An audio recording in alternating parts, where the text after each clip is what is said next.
Sir, good morning, sir. Good morning, everyone. Sir, welcome to training session, sir. We are ready, sir. Have a good session, sir.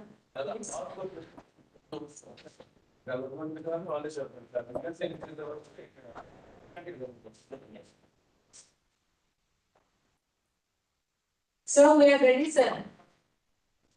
You're ready. Yes, sir.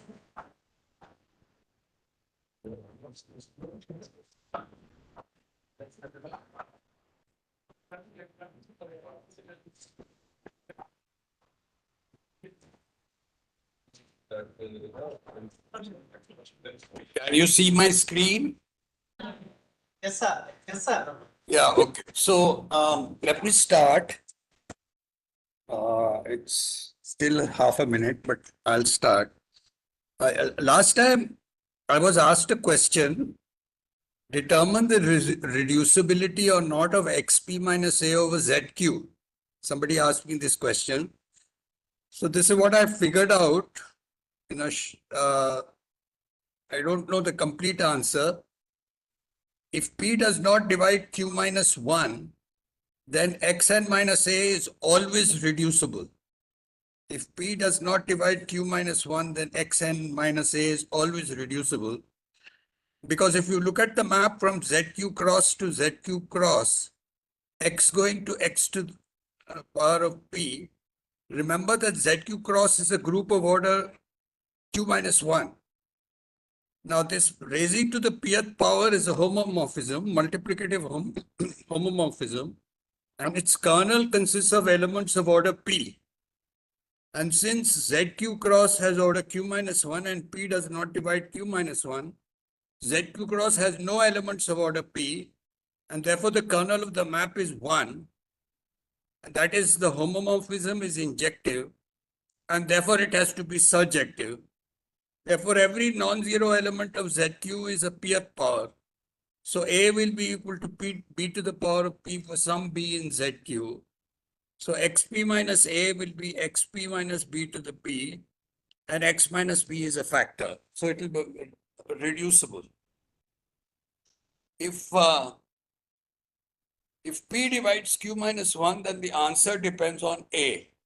Example, if P is equal to 3 and Q is equal to 7, then x cube minus 6 is, you can check, is x minus 3 into x minus 5 into x minus 6 over z cube, that is z7. But x cube minus 2 is irreducible because 2 is not a third power of any element in z cube. In general, if P is equal to 2 or 3, then xp minus a is irreducible if and only if a is not a pth power in z cube.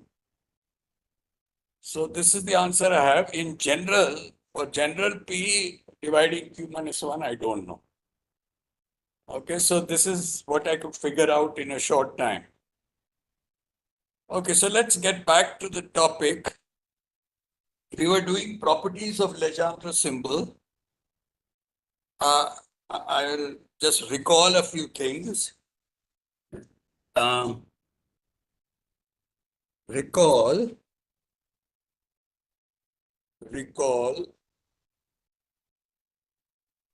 P is odd. We're not looking at P equal to 2. So ZP has only one element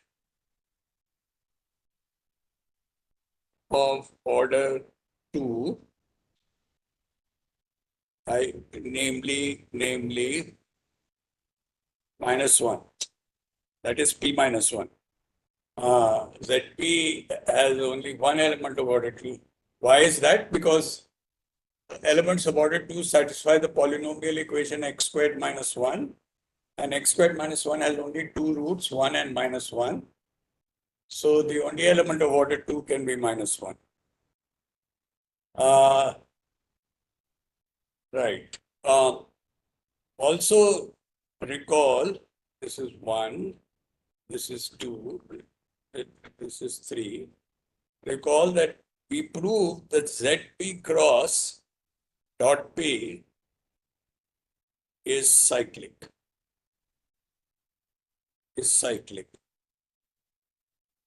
So let gamma be a generator.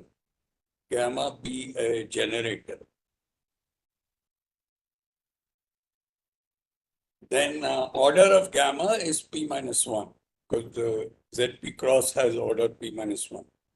So order of gamma is P minus 1. And this implies that gamma to the P minus 1 by 2 is equal to minus 1. Right? Because if I square gamma to the P minus 1 by 2, I'll get 1.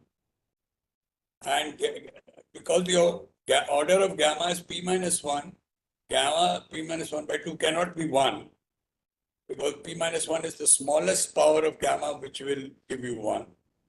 So therefore, gamma to the P minus 1 by 2 has to be minus 1. Okay. So I think I'm ready for property 3. Oh God. What happened? So property 3. No, actually, I'll recall the previous properties. If A is congruent to B, not B, then A by P is equal to B by P. And this implies that A by P is equal to A bar by P, where A bar is equal to RPA, that is the remainder when A is divided by P, is equal to remainder when A is divided by P. Okay, so, and then 5, AB by P is equal to A by P into B by P is equal to A dot P. Right. So, these are two properties. So property three,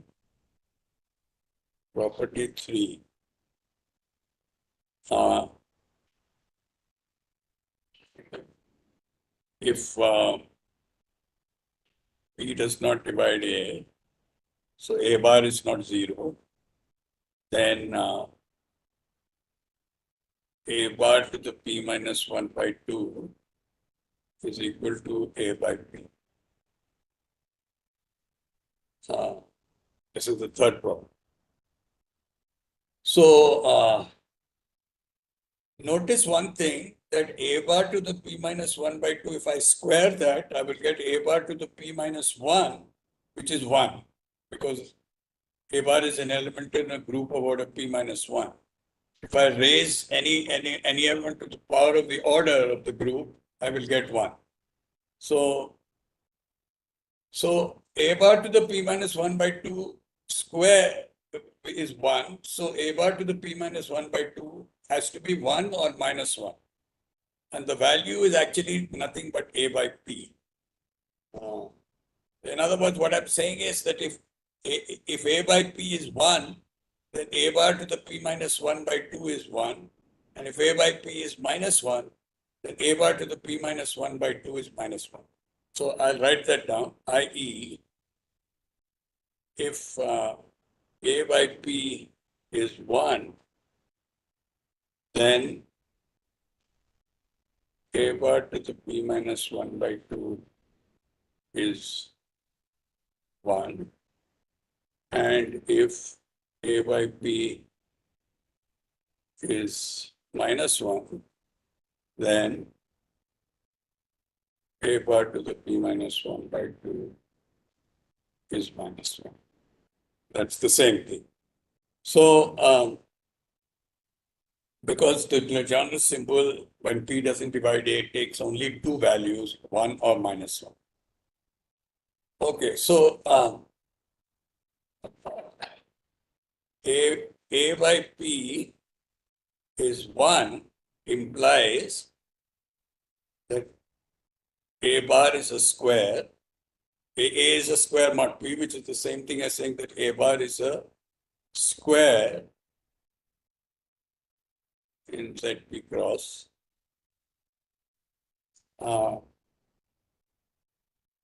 So suppose A bar is equal to B squared, then A bar to the P minus 1 by 2 is B squared to the P minus 1 by 2.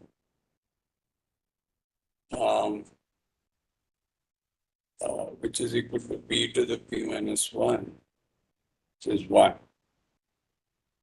So if A by P is 1, then A bar to the P minus 1 by 2 is also 1. Suppose A by P is minus 1. So this implies that A bar is not a square. This implies that A bar is gamma to the some T, where T is odd.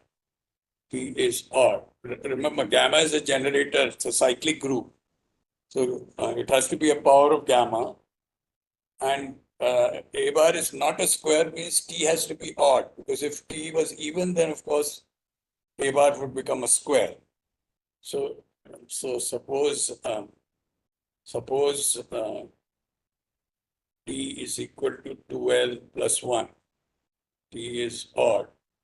So A bar is equal to gamma to the 2L plus 1.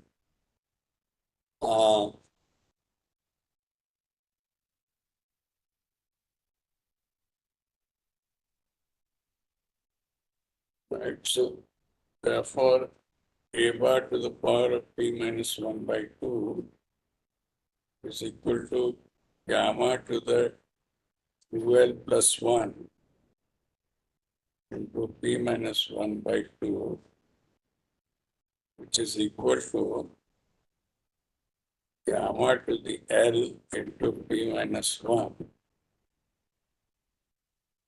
into gamma to the p minus 1 by 2. This is equal to gamma to the p minus 1 by 2, which is equal to minus. As I remarked just now, gamma to the p minus 1 by 2 has to be minus. Yeah, this remark. So therefore, this property 3 is proved.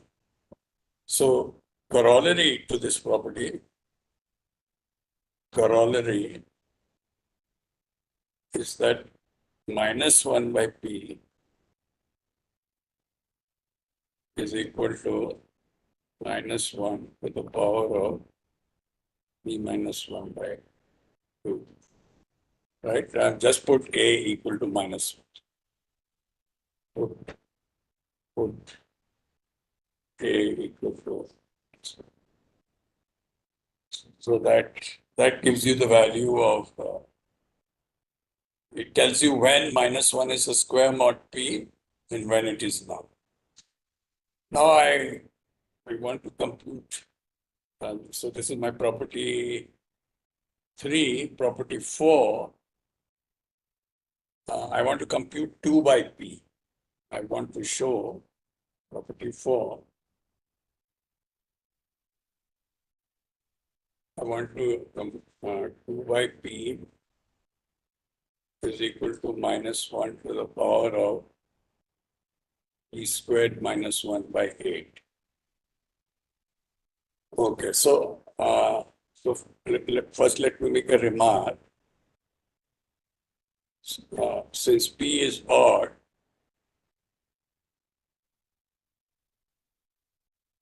if it is divided by 8, remainder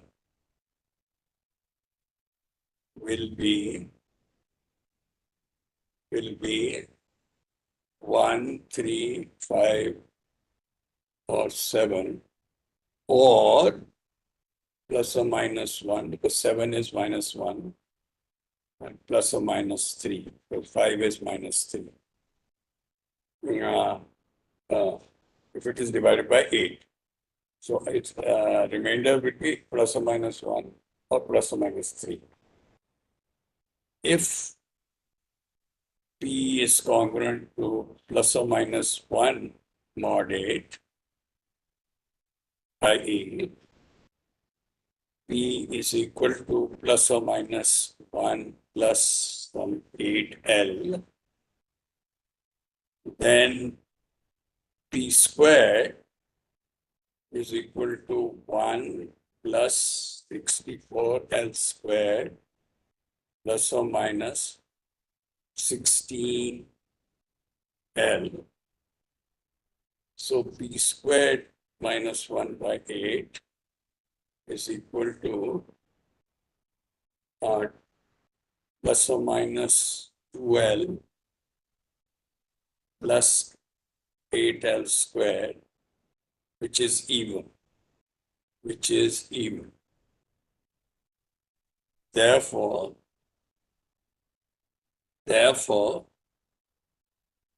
if p is congruent to plus or minus 1 modulo 8, then minus 1 to the power of p squared minus 1 by 8. This is even. This is minus 1 to power of something even, which is 1. If p is congruent to plus or minus 3 modulo 8, then p is equal to plus or minus 3 plus some 8l. So P squared is equal to 9 plus 48 L squared plus or minus, if, sorry, 64 L squared plus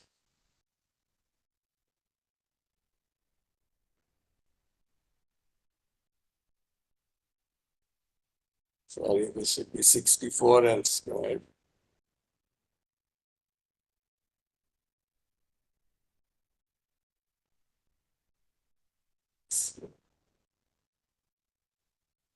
Sixty-four L squared plus or minus 48 plus or minus 48 L. So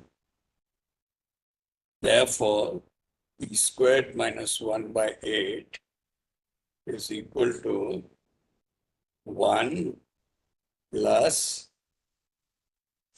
8L squared plus or minus 6L, which is always odd. Right? Because 8L squared plus 6L is even, so 1 plus that is odd. Therefore,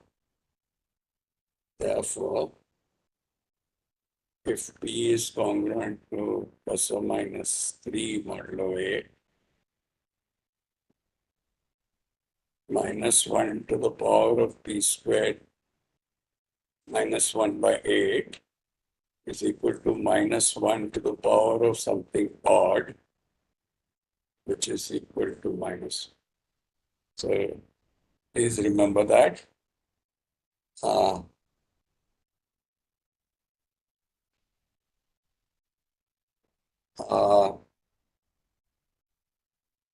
That is that. Yeah, now in order to prove this, I'm going to prove something called Gauss's lemma. This is in the syllabus, Gauss's lemma. I'm going to use that to prove it. This property, I'm going to derive it as a consequence of Gauss's lemma. So what does Gauss's lemma state? Let A belong to, or let, I take a general A, let P not divide A. Right?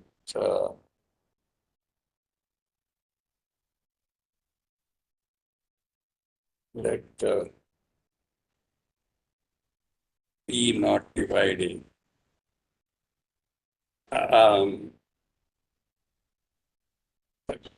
Consider the elements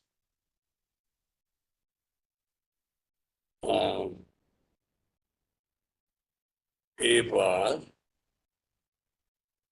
2A bar, 3A bar. Bar is RP. A bar is RPA.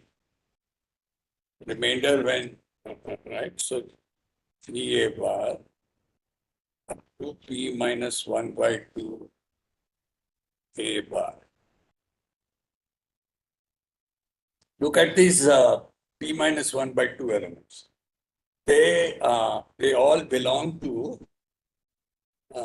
ZP cross, which is 1, 2, sorry, yeah, 1, 2 up to P minus 1. They all belong to this. Let N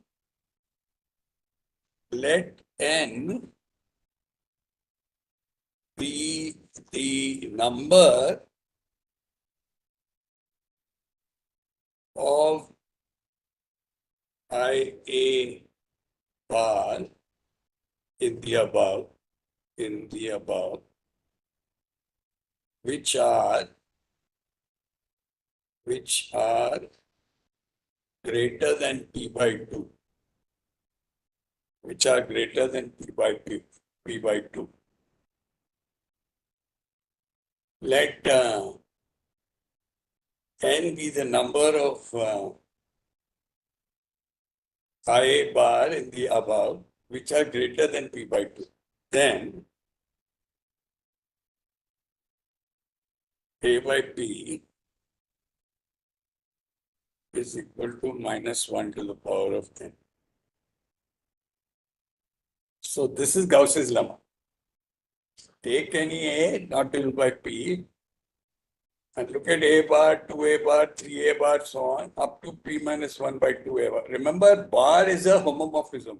AB bar is A bar dot P, B bar. Remember that. Bar is a homomorphism. It's just RP. So, let n be the number of IA bar in the above, which are greater than P by 2. Then A by P is minus 1 to the power of n. All right. Now, before I prove this, I'm going to consequence. I'm going to derive the consequence. 2 by P is equal to minus 1 to the power of P squared minus 1 by 8. This formula for determining when 2 is a square mod P, that it gives you this, it gives you the formula. In other words, what this is saying is that if P is congruent to plus or minus 1 modulo 8, then 2 is a square mod P. And if P is congruent to plus or minus 3 modulo 8, then 2 is not a square mod. So it gives you a complete answer for when 2 is a square mod P. All right. So I'm going to apply Gauss's lemma with A equal to 2. Apply Gauss's lemma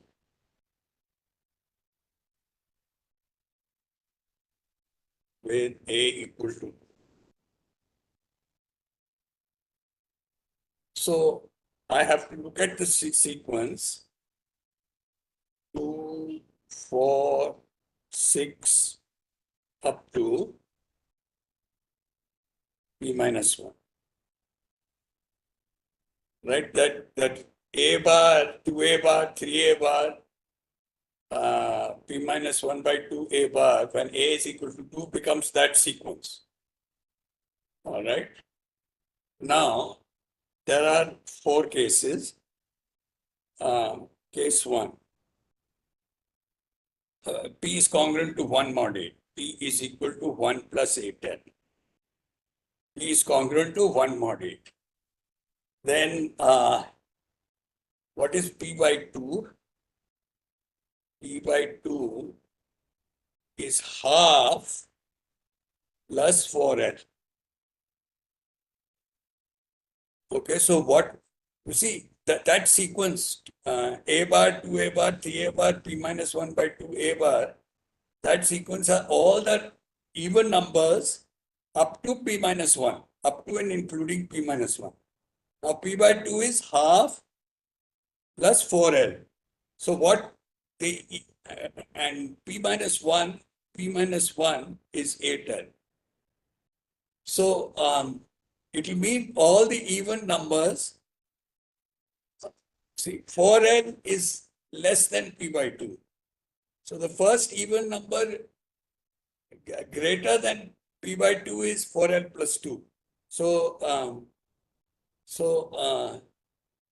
n is equal to the number of numbers in the set 4L plus 2, 4L plus 4, etc. up to 8L, that is P minus 1, which is equal to the number of numbers in the set. In the set, I'm going to just subtract 4L from all of these. 4, up to 4L. And you can see that this number is just 2L.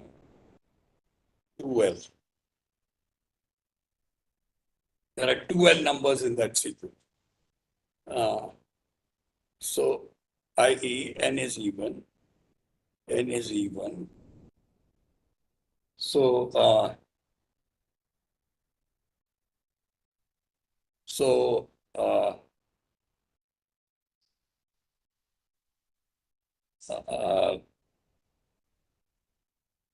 minus 1 to the power of n is 1.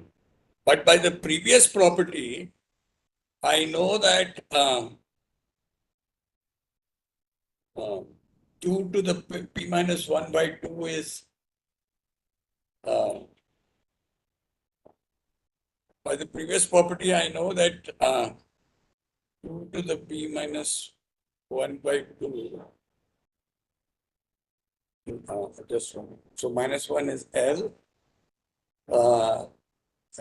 which is equal to minus 1 to the power of p squared minus 1 by 8. But 2 by p is equal to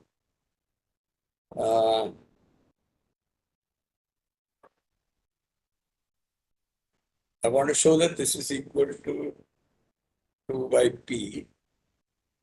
Yeah. But by Gauss's, I'm sorry, by Gauss's lemma, this is 2 by p. Gauss's lemma. And so,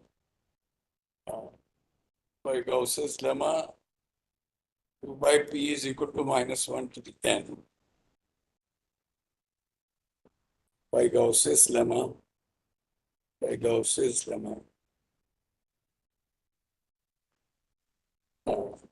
2 by p is equal to minus 1 to the n. So that's equal to minus 1 to the power of p squared minus 1 by 8. Then let me look at case 2. P is equal to minus 1 plus 8L. It's congruent to minus 1 number. Then P minus 1 is equal to 8L minus 2. And P by 2 is equal to minus half plus 4L.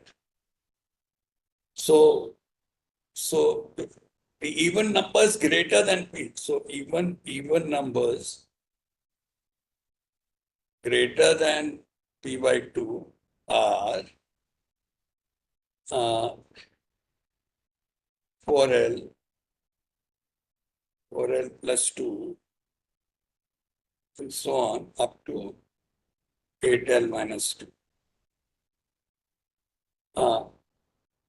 So again,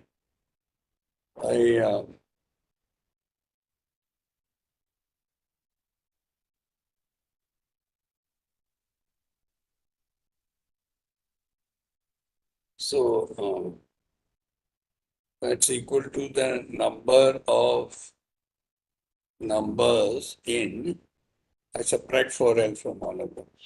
0 for up to 4L minus 2. And this number is 2 into 2L. Yeah, so this is equal to 2L, which is even. So therefore, 2 by P is equal to minus 1 by N, which is equal to 1 because N is even, which is equal to minus 1 to the power of P squared minus 1 by 8. And not lastly, case 3 is I won't do case 4. Case 3 is, because you've got the hang of it now. P is equal to 3 plus 8L. P is congruent to 3 mod L. So then P minus 1 is equal to 2 plus 8L and P by 2 is equal to 3 by 2 plus 4L. Therefore, even numbers greater than P by 2 are 4L plus 2, 4L plus 4, etc. up to 8L plus 2. So, number of such numbers is equal to number of numbers in for up to 4L plus 2, and that is equal to 2L plus 1, which is odd. So, therefore,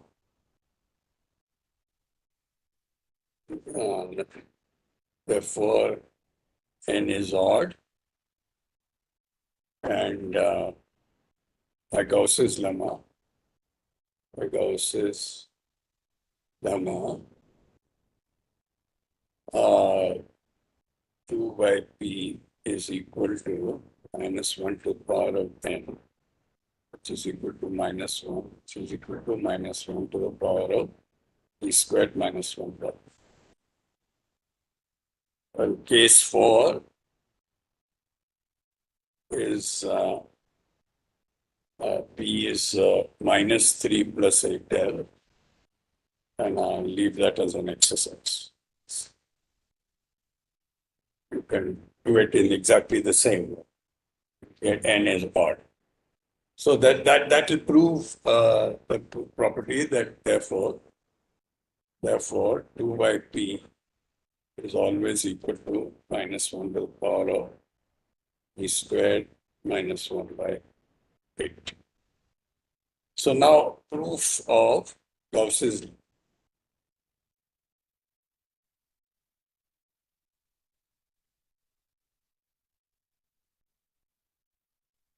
proof of Gauss's. Okay. So I'm looking at a bar to I just want to remark, I just put a side remark. If I belongs to ZP, then I bar is equal to I. So I belongs to ZP, then I bar is equal to I. Yeah, so this up to, I have to look at P minus 1 by 2 A bar.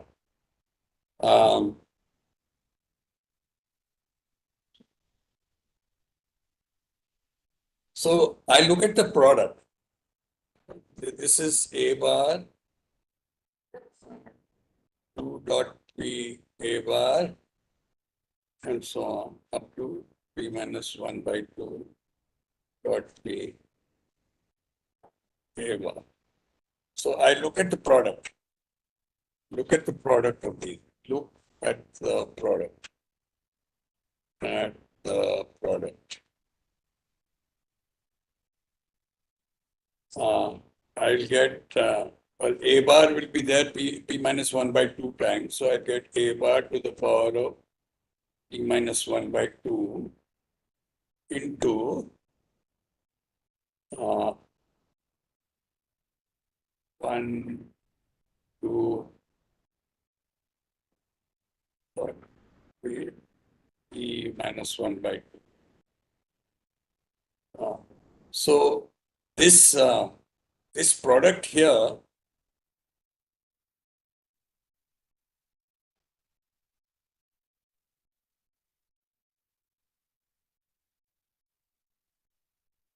this product over here, this part I will call it U.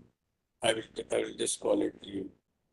So this is equal to A bar to the, no, wait. This A bar, I have to use property 3.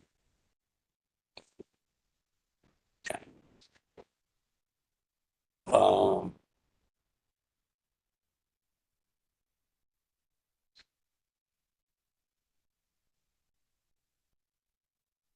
A bar to the P minus 1 by 2 is A by P. I replace that by A by P by property 3. This is equal to A by P into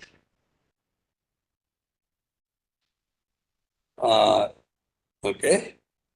Now uh, let D1 A bar Dn A bar E the n elements greater than P by 2.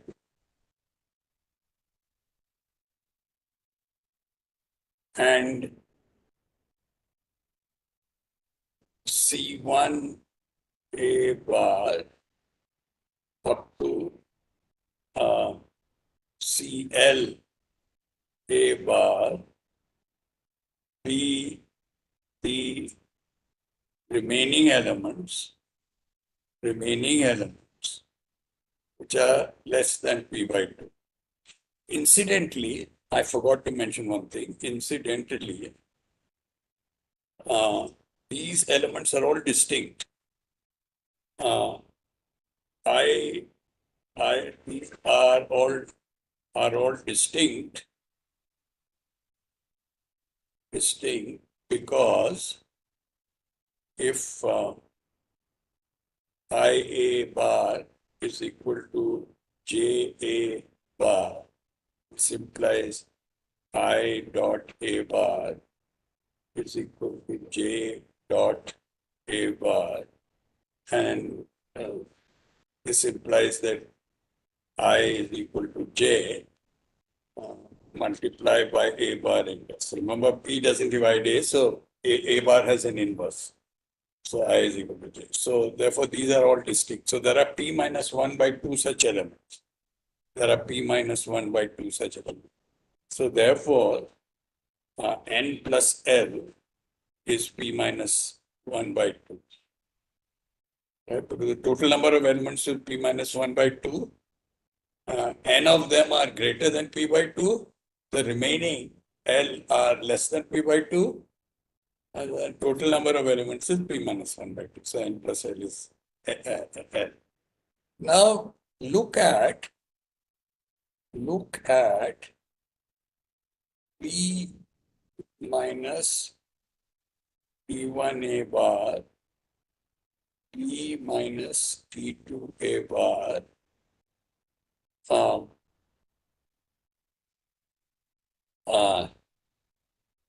P minus Pn A bar. Look at these. Now these DIA bar, they lie between P plus 1 by 2 and P minus 1. Therefore, P minus TIA bar lie between 1 and P minus 1 by 2. Between 1 and P minus 1 by 2. And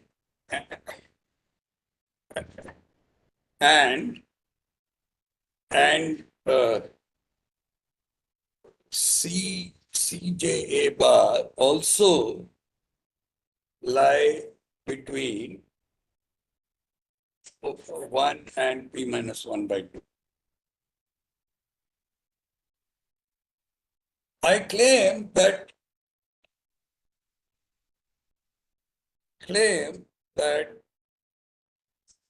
no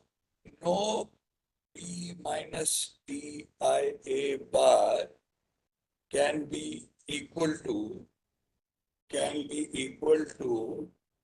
any CJA bar. Incidentally, bar, just make a remark. X bar is always X bar. Why is that? Because X bar is in ZP, and I've already remarked that the bar of any element in ZP is again the same. If I is in ZP, then I bar is equal to I. So since X bar is in ZP, X bar will be X bar. So claim can be equal to any, because if P minus Pi dot Pa is equal to Cj dot P, this should be A bar. This implies that P is equal to Ti plus Cj A bar, and Di and Cj belong to 1, 2 up to P minus 1 by 2. So their sum Ti plus Cj will belong to 1, 2 up to P minus 1. In fact, it has to be at least 2. So so it can't be P. It can't be P. Pi plus Cj cannot, if I take, so this implies that if I take the bar, 0 is equal to Ti plus Cj plus P. And Ti plus P Cj cannot be 0, because they are right. They are it's in the range 1 to P minus 1. So therefore, no P minus Dia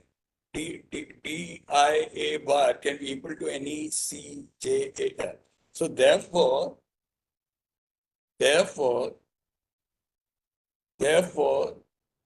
the elements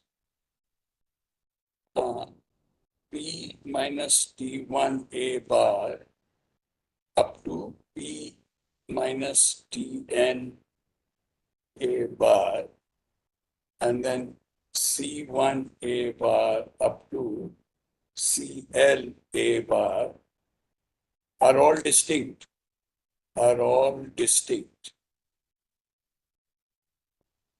Distinct. And how many of them?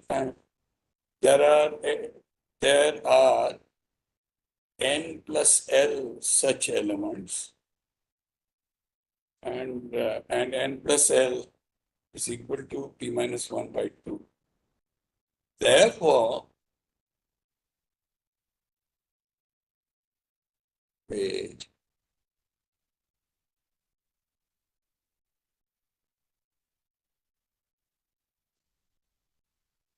Therefore, the set P minus T1A bar P minus TNA bar C1A bar up to CLA bar is nothing but the set 1, 2, 3 up to P minus 1 by 2. They are all in this set and they are all distinct. So if I have P minus 1 by 2 distinct elements in this set, then they are the whole set. They are the whole set. Therefore, the product, remember, the product is the product of these is U. Therefore, U is equal to P minus P1 A bar into P minus P2 A dot P A bar so on into P minus P and A bar. The product is dot P, and then C1 A bar, etc. into CLA bar. U is equal to this. So taking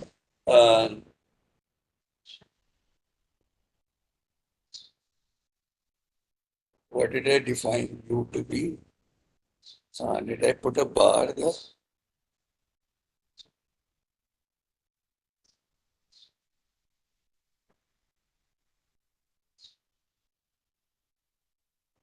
What is U? Where is the definition? There should have been a bar.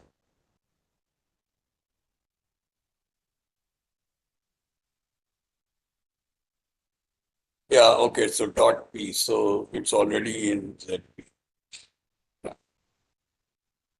So, so U is equal to this, which is equal to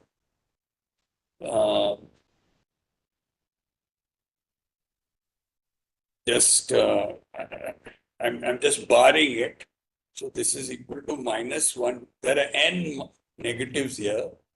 -1 to the power of n into d1a bar into dn a bar dot p into C1A bar into CLA bar, which is just, this is just a permutation of, this is -1 to the n. A bar into V bar into -1/2 A bar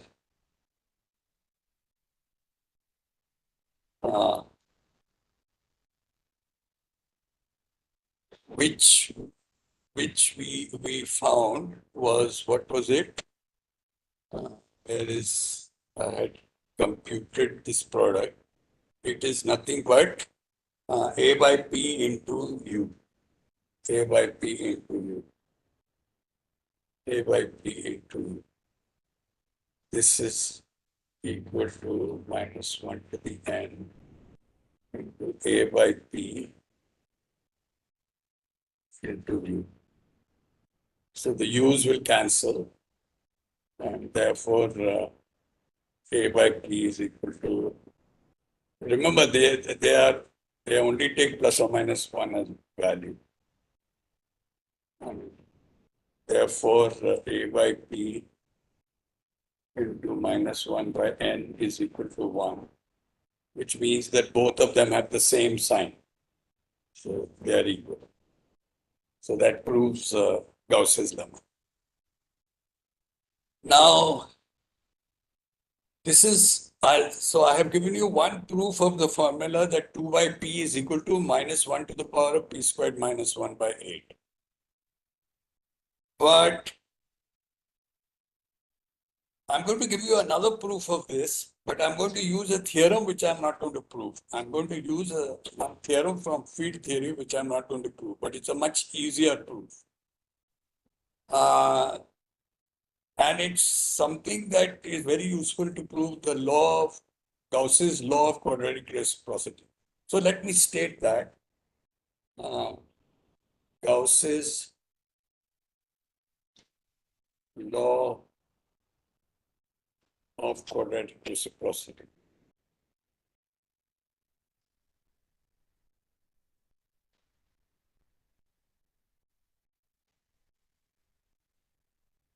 is a very fundamental theorem in number theory.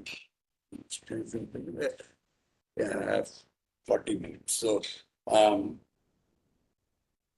what this says is, if P and Q are distinct odd primes,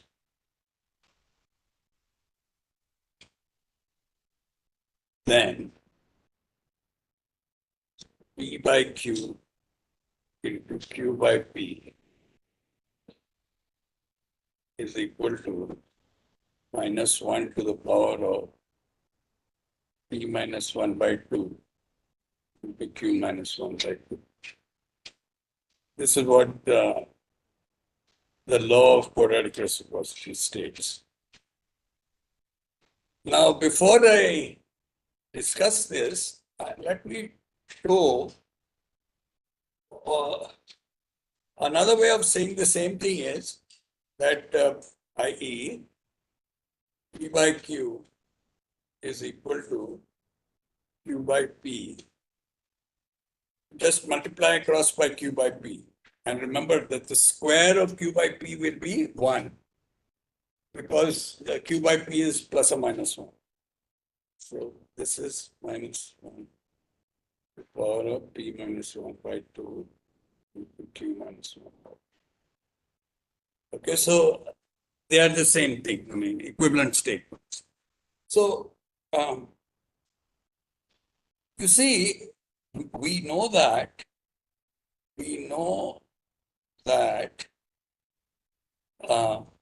AB by P is equal to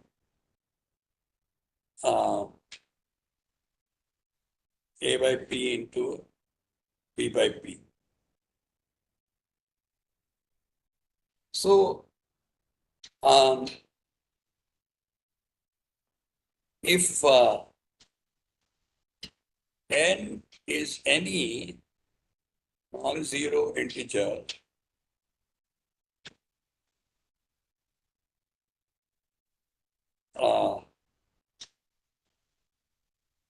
not equal to plus or minus 1. Incidentally, 1 by P is 1 because 1 is always a square. 1 is equal to 1 square. So 1 by P is always 1. If n is a non-zero integer not equal to plus or minus 1, then n is equal to plus or minus P1 to the power of E1, ER to the power of ER by the fundamental theorem of arithmetic. By fundamental theorem of arithmetic. So, n by P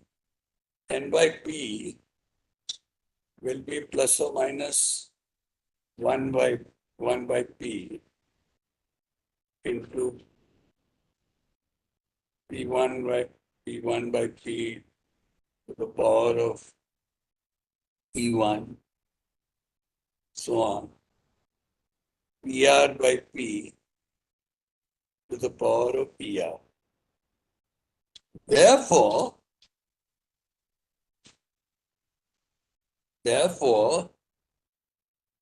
if we know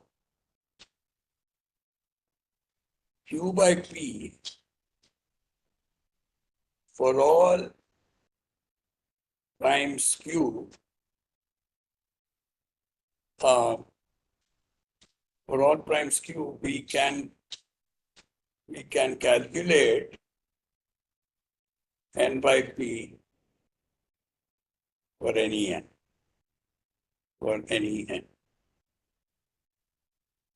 Okay, because here I have Pi by P and Pi is our prime. So if I know Q by P for all primes Q, so already if Q is equal to 2, I know how to compute. So I just have to look at for odd primes Q. So that is, so now let me give you an example. Suppose P is 43 and N is say 77. Yes, I've arbitrarily taken some number. then how will I compute? There are many different ways of doing it. 77 by 43. How will I compute this? Okay. There are many different ways of doing this. I'll do at least two different ways. So one is to reduce 77 mod 43. You know that if A is congruent to B modulo 43, then A by P is equal to B by P. So 77 by 43 is equal to minus of 86, 11. 77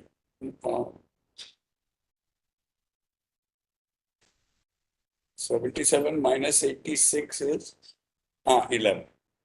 So 11 by 43, because 77 is congruent to minus 11 modulo 43. Because 77 is congruent to minus 11. No. This is wrong. 77 is congruent to minus 9. 77 plus 9 is, yeah, minus 9. Sorry. So mistake. Minus 9. This is very easy way of doing it.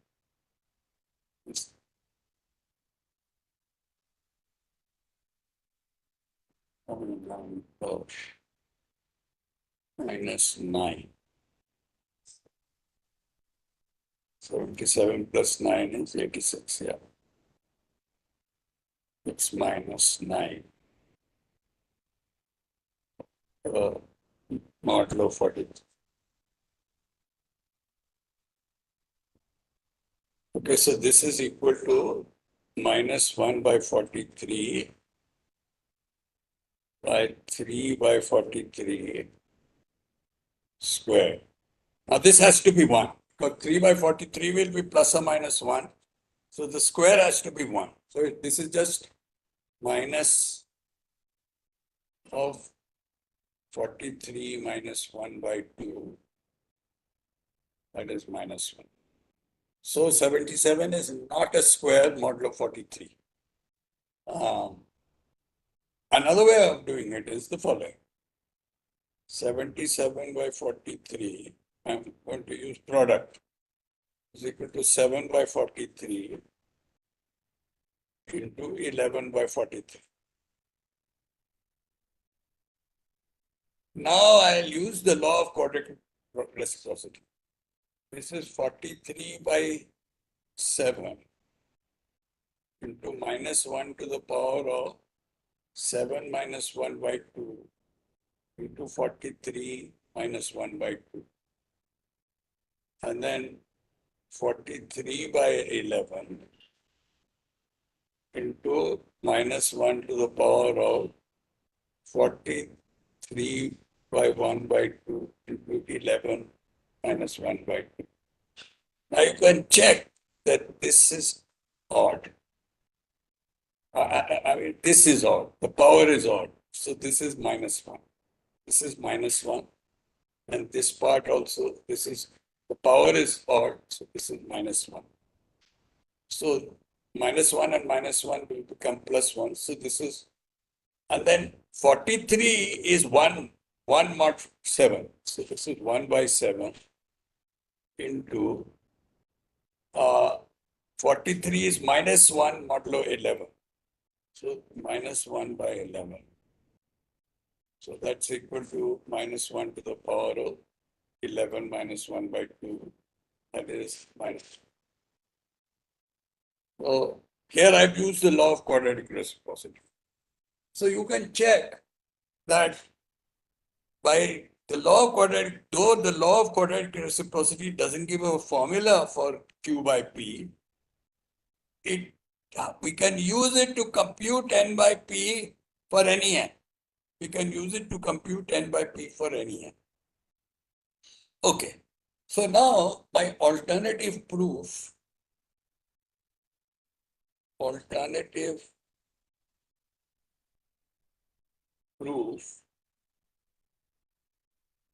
oh no, wait, much time do I have? Half an hour. No, well, before I give you the alternative proof, I must do Gauss sum because that's part of the syllabus. I'm not sure whether the proof of the law of quadratic reciprocity is part of the syllabus, though I'll give you a proof. Because the proof is a little non-trivial, but in any case, let me just, before I go to the proof, let me just give you Gauss's, what is it called? Gauss's sum. So remember, P is odd. If it is defined as follows, define GP, P is an odd prime number, the Gauss sum, sigma I from 0 to P minus 1, I by P, e to the 2 pi, no, J by P, J, Ij by P. I have to replace where I is root of minus. That's why I have to replace I by J. So this is what Gauss sum is. I'll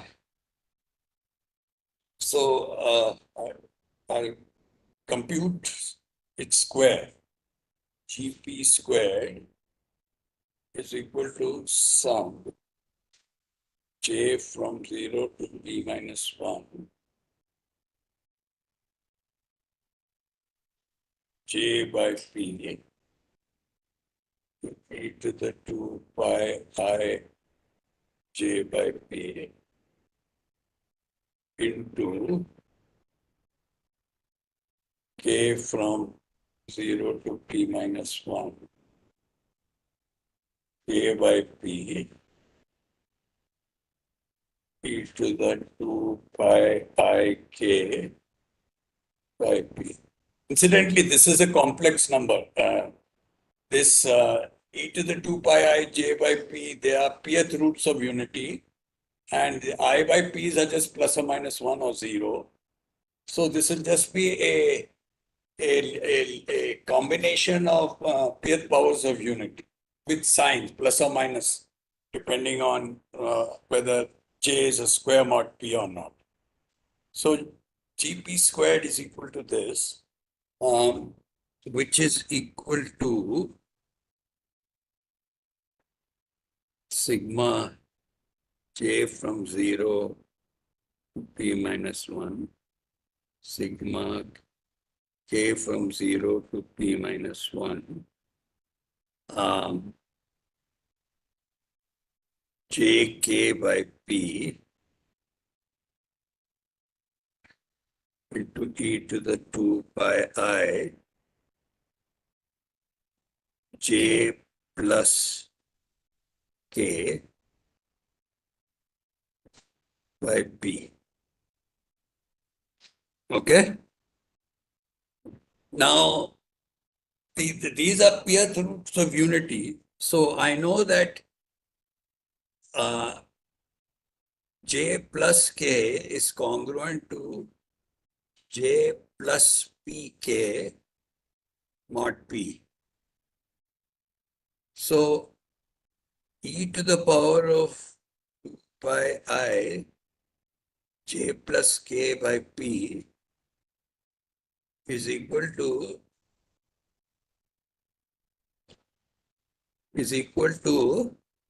e to the 2 pi I J plus PK by P plus some P L, some multiple of P. So, this whole thing. So, e to the power of PL by P will be 2 pi. Forward. I put a bracket here. So, e to the 2 pi I L will be 1. So, this will finally turn out to be e to the 2 pi I of j plus pk by p. So, therefore, Gp squared is equal to sum j from 0 to p minus 1. That is, j belongs to Zp. Sigma k from 0 to p minus 1. J dot pk by p into e to the 2 pi I j plus pk by p. Now look at the map from Zp to Zp. For a fixed j, look at the map A to j plus pk. Now you can easily see that this is a bijection because of left hand, right? If j plus pk1 is equal to j plus pk2, I can cancel the j. I can add minus j to both sides and I'll get k1 is equal to k2. So this is a bijection. That means that as k varies over Zp, j plus k also varies over Zp. Therefore, as k varies over Zp, this j plus k, I'm going to call it T. As k varies over Zp, T also varies over Zp. Therefore, Gp squared is equal to sum j from 0 to p minus 1. That is, j belongs to Zp. Sum t from 0 to p minus 1. T also varies.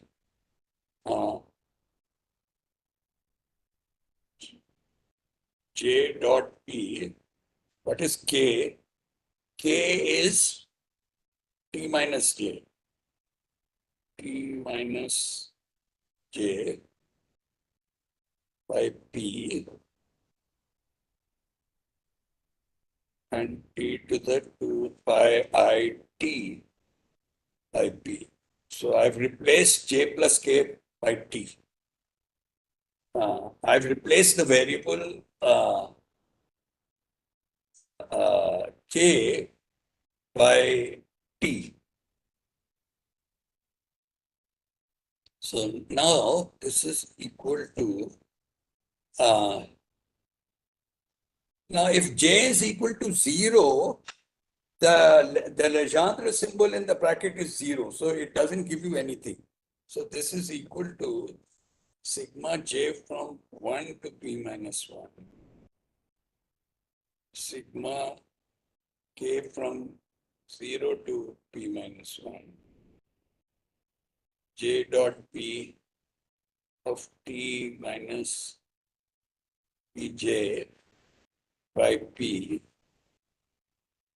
of e to the 2 pi I t by p.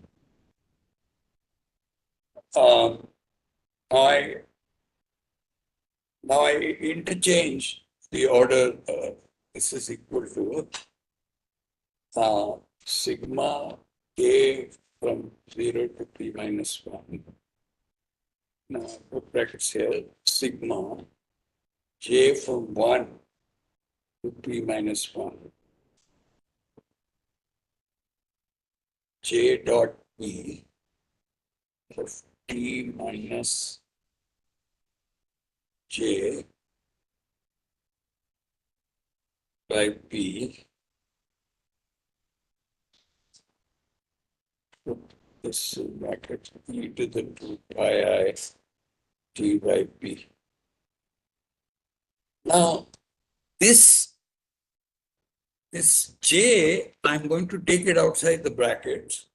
This is equal to sum K from 0 to P minus 1 brackets sum J is equal to J is invertible in ZP. So this is minus J squared dot P of 1 minus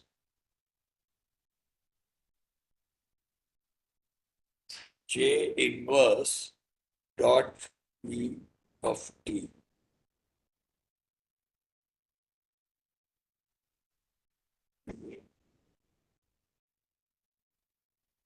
E to the 2 pi I T by P. Okay, I've taken this minus J outside. We are working all in ZP. We are working all in, we are working in, when I say sum J, from 0 to P minus 1, it means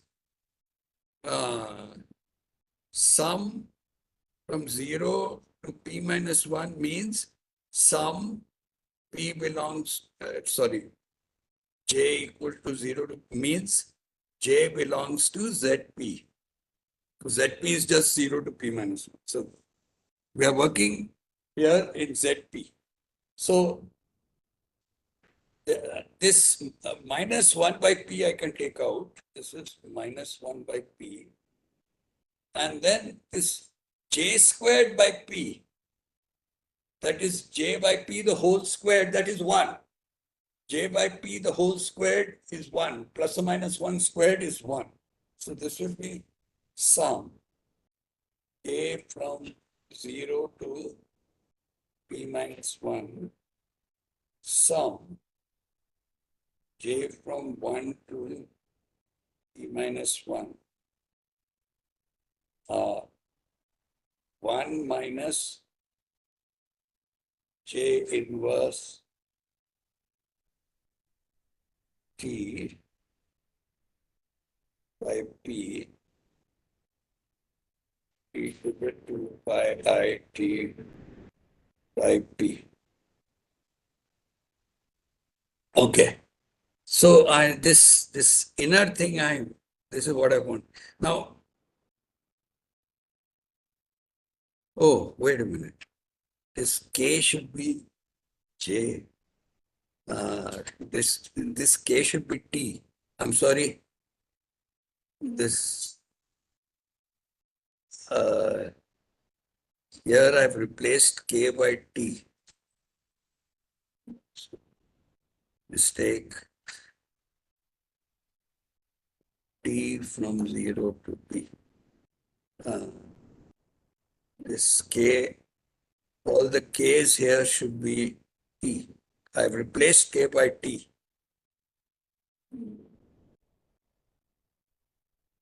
There is no K on.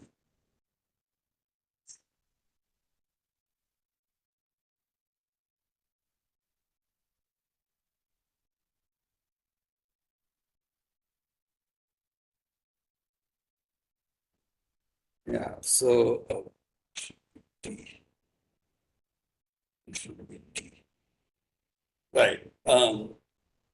So now look at the map.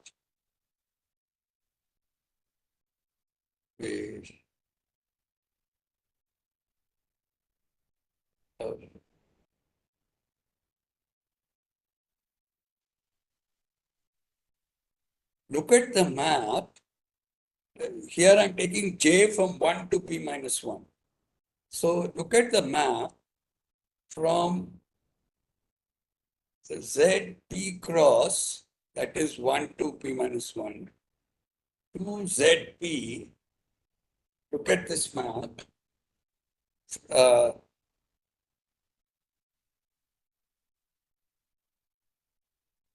j going to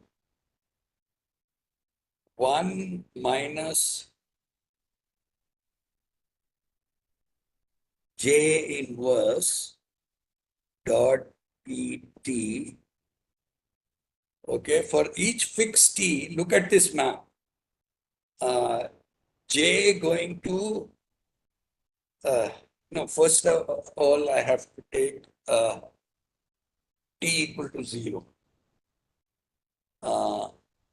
I will, and if t is equal to 0, this is equal to, if t is equal to 0, what is inside the Legendre symbol, it will be just 1 by p, which is 1. And I'll be getting 1 plus 1 plus 1, p minus 1 times. Right? For each j from 1 to p minus 1, when t is 0, I will get 1. So I get 1 plus 1 plus 1. So here I will get minus 1 by p, 1 plus 1 plus 1, p minus 1 times. So p minus 1 plus sum t from 1. Okay, so I have separated to p minus 1, sum j from 1 to p minus 1, 1 minus j inverse dot pt by p and e to the 2 pi I t by p. Okay, so this is what I will get. Now, look at the map from Z. For a fixed t, look at the map from Zp cross to Zp, j going to 1 minus j inverse t. I claim it's 1, 1. It is 1, 1. The map is 1, 1. Why? Because suppose 1 minus j1 inverse dot pt is equal to 1 minus j2 inverse dot pt. Then the ones will cancel, minus and minus will cancel, and I can multiply across. Now remember, t is from 1 to p minus 1, so t is invertible. So this implies that j1 inverse multiply across by t inverse. J1 inverse is equal to j2 inverse, which implies that j1 is equal to j2. This is a one-to-one. Also, look at the fact that because j and t are both non-zero, because j is not 0 and t is not 0, 1 minus j inverse t is not 1. Because if it was 1, then j inverse t would be 0, but neither of them is 0.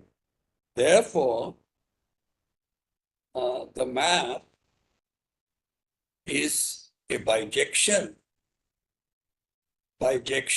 between Zp cross and Zp minus 1.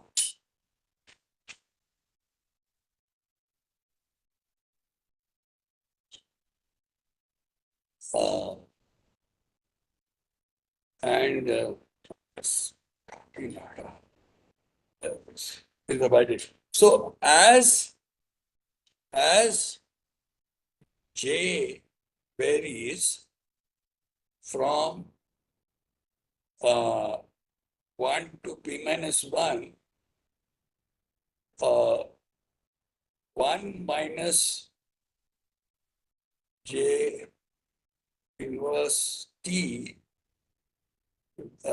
varies over Zp minus 1.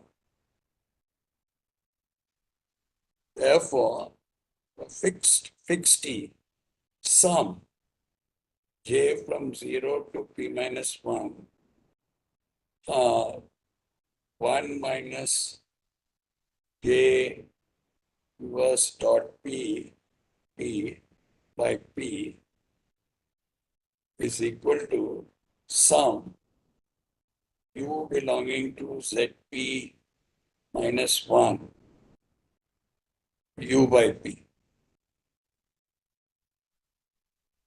Now I'm going to add 1 by P and subtract 1 by P. So this is equal to adding 1 by P and subtracting 1 by P. So minus 1 plus sum ZP U belonging to ZP of U by P. And U by, if U is 0, then U by P is 0. So I can say U belonging to ZP minus 0. Now we know that half the elements are squares and half the in ZP minus 0, half the elements are squares. There are P minus 1 by 2 squares and P minus 1 by 2 minus squares. So there'll be P minus 1 by 2 U by P's will be 1 and P minus 1 by 2 U by P's will be minus 1. So they will cancel with each other. So that sum will become 0. So this will become minus 1. Right? Because half the elements are squares and half. So half the time U by P will be 1 and half the time U by P will be minus 1. So they'll all cancel with each other and I'll get just minus 1. Minus 1. Therefore, GP squared is equal to minus 1 by P into P minus 1 minus of minus 1 by P sum T from 1 to P minus 1 e to the 2 pi I T by P. So this sum is, if I call this zeta, it is zeta plus zeta squared plus 1 plus zeta to the P minus 1. And this is equal to minus 1 because a pth root of unity satisfies the polynomial 1 plus x plus 1 plus x to the P minus 1. A pth root of unity would satisfy this polynomial. So zeta plus this sum will become minus 1. So I'll get minus. So finally, this would be minus 1 by P into P minus 1 plus minus 1 by P, which is equal to minus 1 by P into P. So that is what I wanted to prove for the Gauss sum.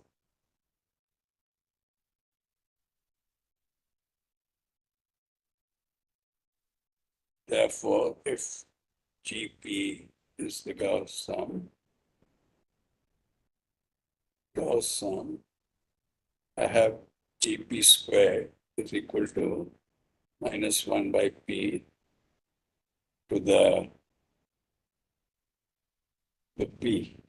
Therefore, GP is square root of minus 1 by P to the P. So GP is equal to some fourth root of 1 into root of P. Okay. Yeah, so now I have just 5 minutes. Let me just give you a simple, I don't have time to give you the law of quadratic reciprocity, but I have time to give you an alternative proof of the 2 by P formula. So, but I need one result. Every field is contained in an algebraically closed field. algebraically closed field. What is an algebraically closed field? That i.e. algebraically closed field F, i.e. every non-constant polynomial f of x in fx as a root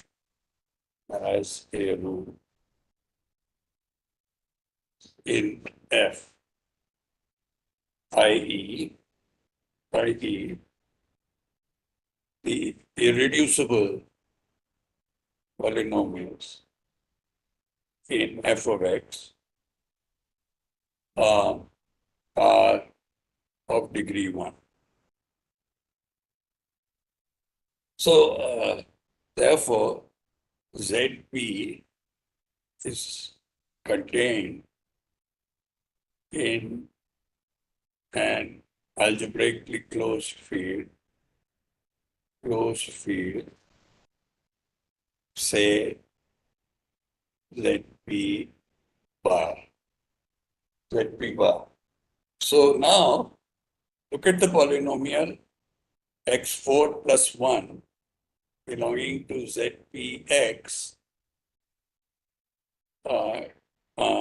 which is contained in ZP bar X, because ZP is contained in ZP bar. So x4 plus 1 has a root, say zeta, in ZP bar.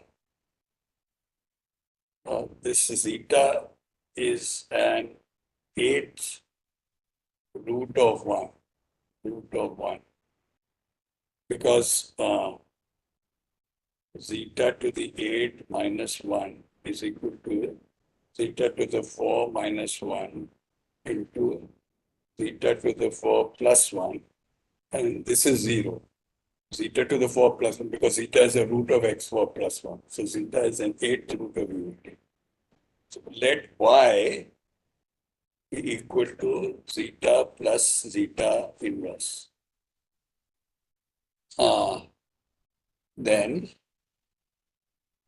y squared is equal to zeta squared plus zeta to the minus 2 plus 2.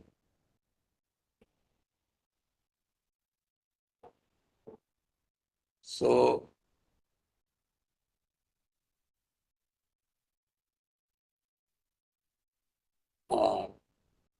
right now, zeta 4 plus 1 is 0 implies divide across by zeta squared, zeta 2 plus zeta minus 2 is 0.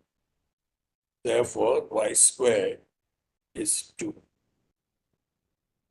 Okay. Now, ZP closure is a field of characteristic P. Therefore, A plus P to the power of P is equal to A to the power of P plus P to the power of P. Right? Because P into A is 0 for all A. So, therefore, y to the power of P is equal to zeta plus zeta inverse to the power of P is equal to zeta to the power of P plus zeta inverse zeta to the power of minus P. Now, if P is congruent to plus or minus 1 modulo 8, means P is equal to plus or minus 1 plus some 8L, then zeta to the P plus zeta to the minus P is equal to zeta to the plus or minus 1, because zeta to the power of 8L will be 1. So zeta to the minus plus 1, which is equal to y. Therefore, y to the P is equal to y. Uh,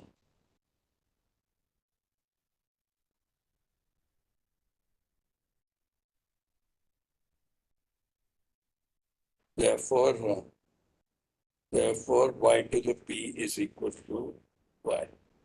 If p is congruent to plus or minus 3 modulo 8, then p is equal to plus or minus 3 plus 8L, and zeta 4 plus 1 equal to 0 implies zeta to the cube is equal to minus zeta inverse.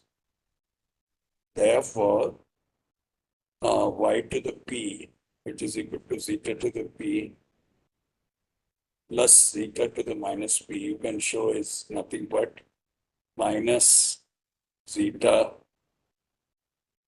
plus zeta inverse. So, therefore, y to the p is equal to minus 1 to the power of p squared minus 1 by 8 into y. Therefore, y to the power of p minus 1 is equal to minus 1 to the power of p squared minus 1 by 8. Therefore, y squared into p minus 1 by 2 is equal to minus 1 to the power of p squared minus 1 by 8. And y squared is 2. Therefore, 2 to the p minus 1 by 2 is equal to minus 1 to the power of p squared minus 1 by 8. And 2 by property 3, this is equal to 2 by p. So I have my formula. Right. The proof of quadratic reciprocity follows similar lines, but the computation is much more difficult. But I'll leave that for lack of time. I'll finish here. Thanks a lot. If you have any questions, please ask me.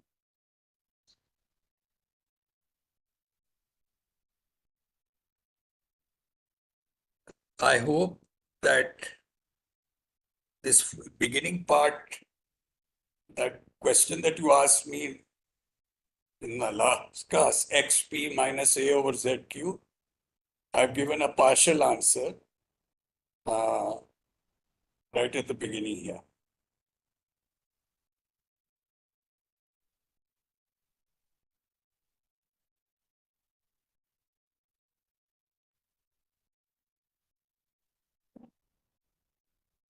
Yeah. If p doesn't divide q minus 1, then xn minus a, xp minus a, this should be shipped. Xp minus a is always reducible. And yeah. Any questions? Sir, I can't hear. Sir, good morning, sir.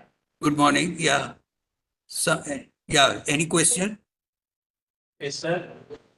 My name is RSM Gopal, sir, Yeah. from NRC Kakinada. Pardon? I asked you one doubt 2 days ago, sir, on polynomial rings. One doubt on what? On polynomial rings. On 2 days ago. polynomials. Your questions are all on polynomials. What is the doubt? 2 days ago, sir. 2 days ago. Oh, I couldn't hear that word. Irreducibility of polynomial, you clarified my doubt. You clarified my doubt, sir. Today, sir. I couldn't understand the question. Irreducibility of a polynomial is not a trivial question. Irreducibility of polynomials in general is quite hard to determine. Right. So what Sir, x to the power n minus p, where p is prime. X to the power n minus p, where p is prime.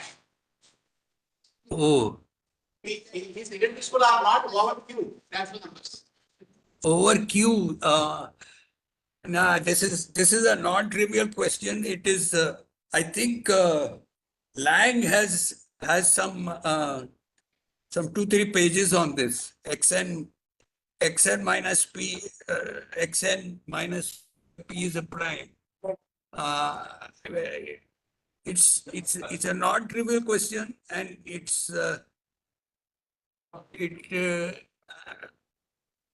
I think Lang has something on it. This is not a easy question. Xn minus P.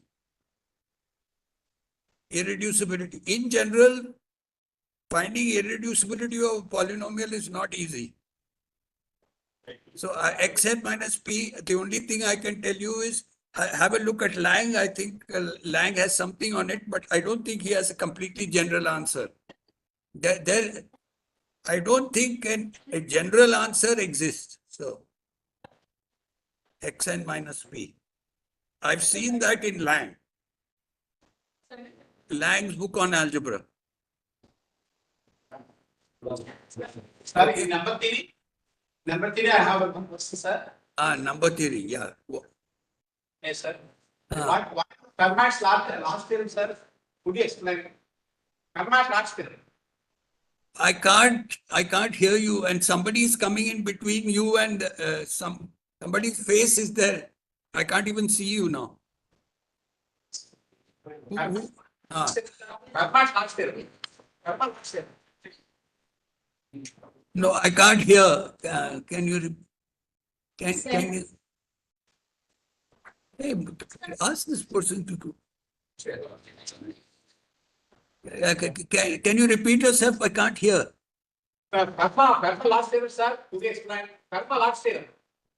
Fermat's last theorem. Yes, sir. Could you explain that? Fermat's last theorem. Yes, sir. Yes, sir. Yes, sir. Fermat's last theorem says that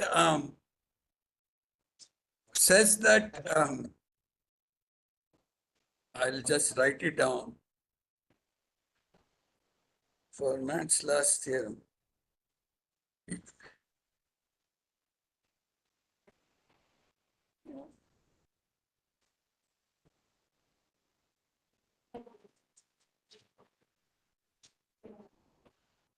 Okay, let me write it down. Let me state Fermat's last theorem.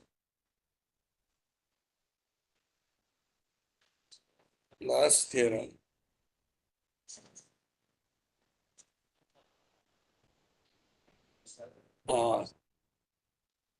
If n is greater than 2, then there do not exist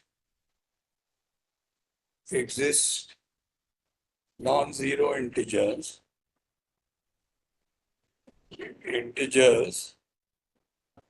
x, y, z such that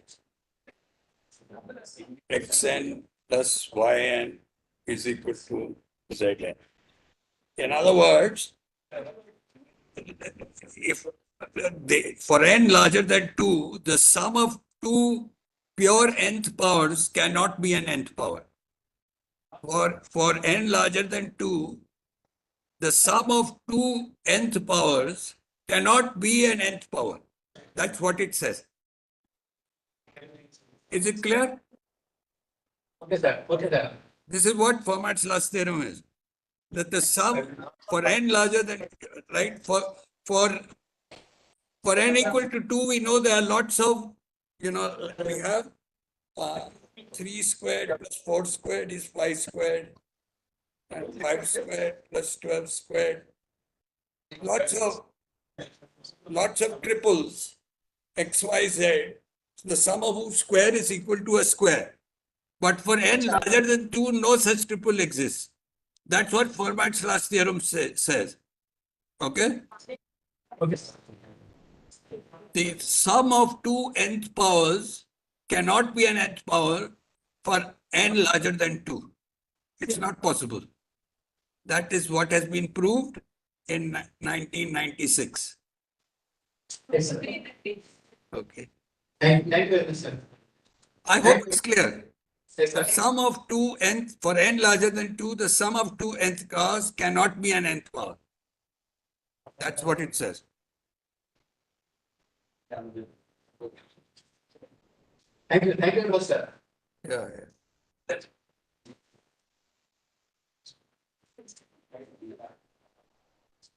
Good morning, sir. Yeah, good morning. Now I request RSM Bhupal sir from NRC Kakinada to extend a vote of thanks to Professor R. Tandon sir.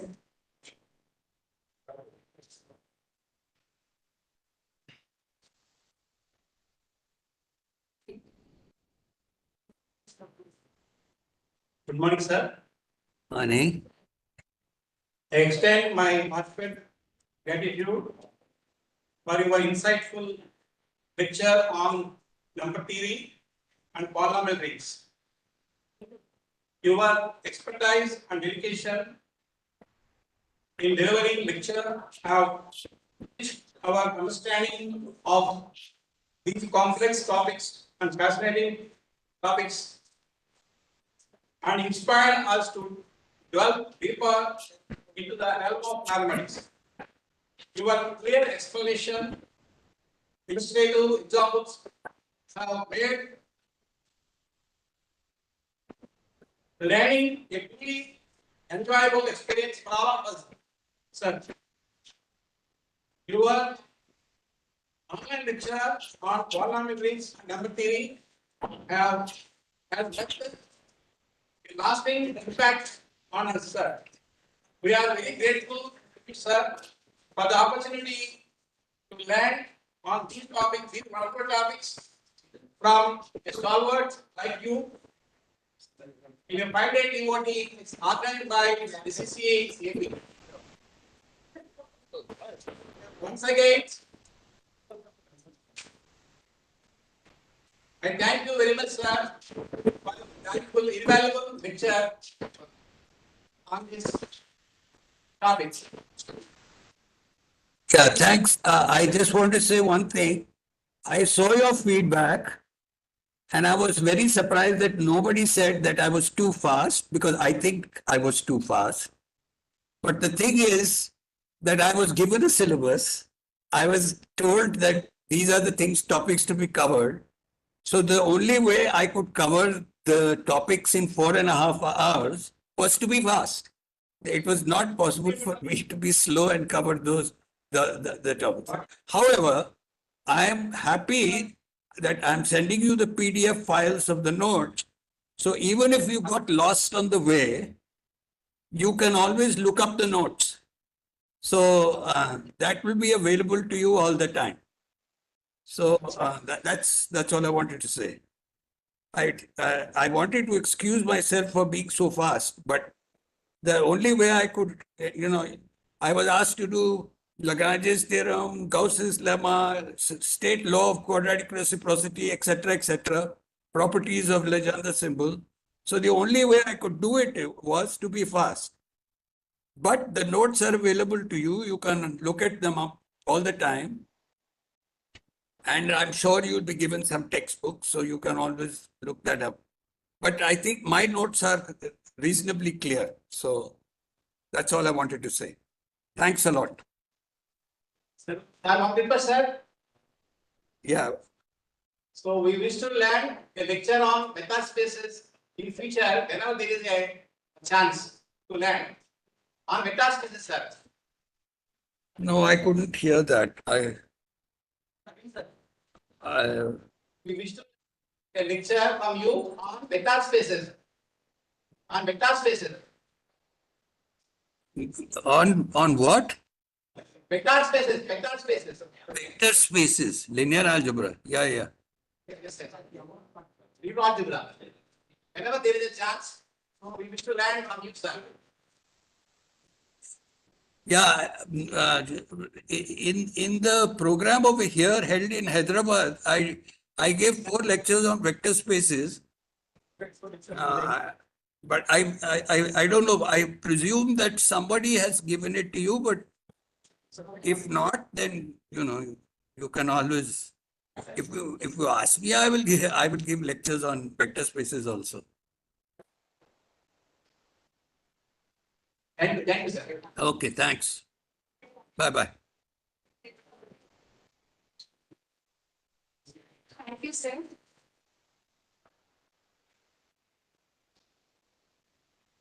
The next session will be offline session. Afternoon at 2 o'clock, Archana madam's class is there. To online, I request all of you please join the class online class. Thank you.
Yeah.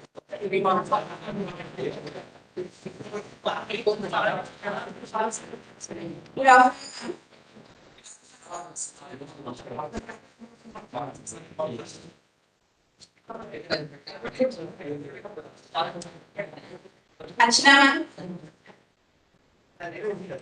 Hello. Good afternoon, ma'am.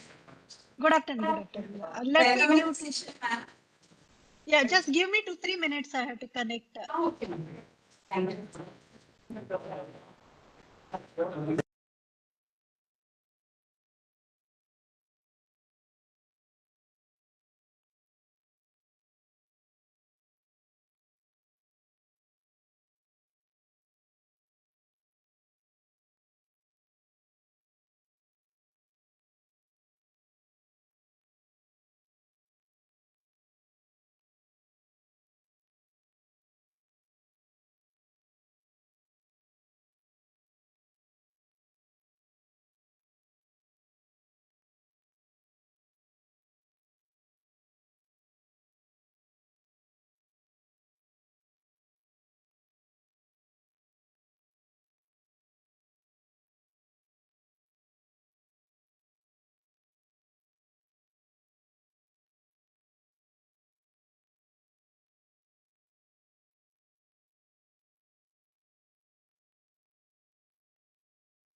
Hello, Madhavi. We can start now. Am I audible now?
Okay, so shall I start? Okay, good.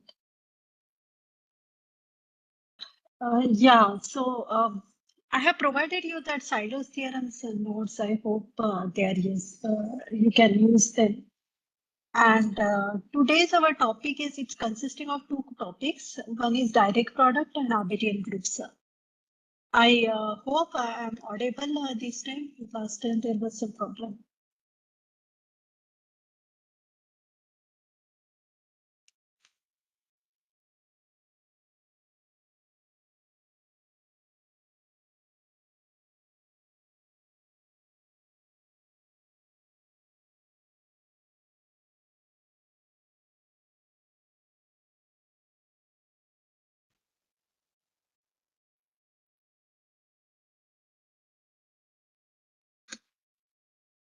Yeah, I think there is some network issue. That's what I got a message from Madhuri.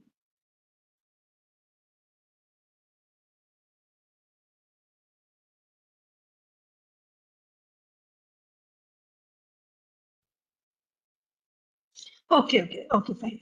So I'll start now and then we will see. Okay. So in case you have any doubt and so on, you can just unmute yourself and please let me know. Okay. So what is today's our topic is about direct product, and then we will see the classification of abelian groups. Okay.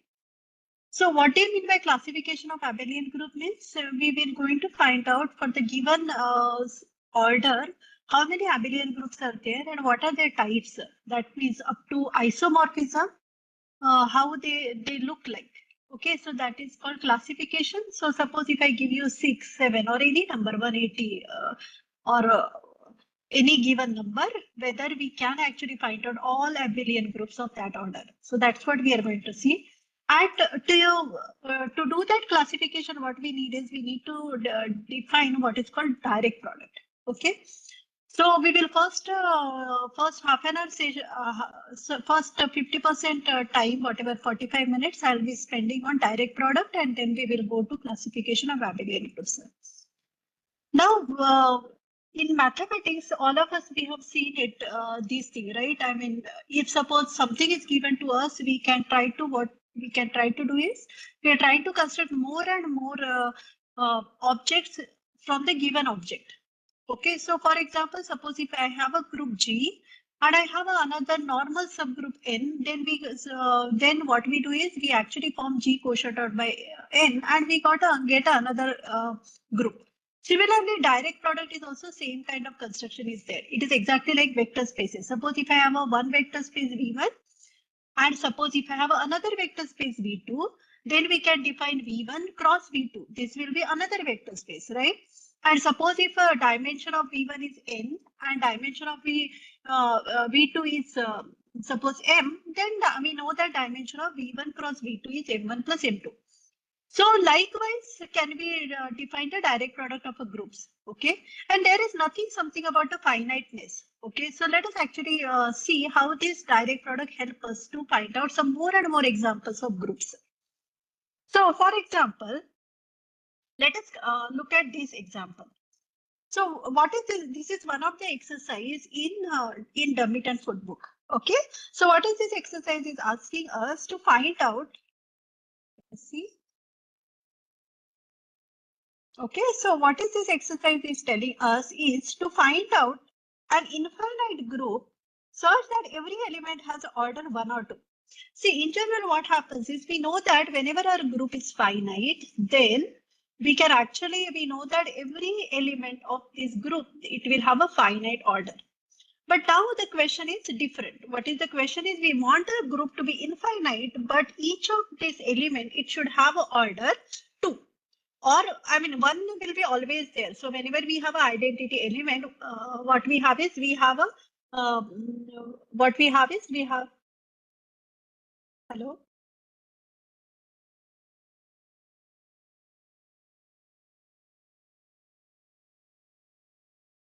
Is there any question? Okay.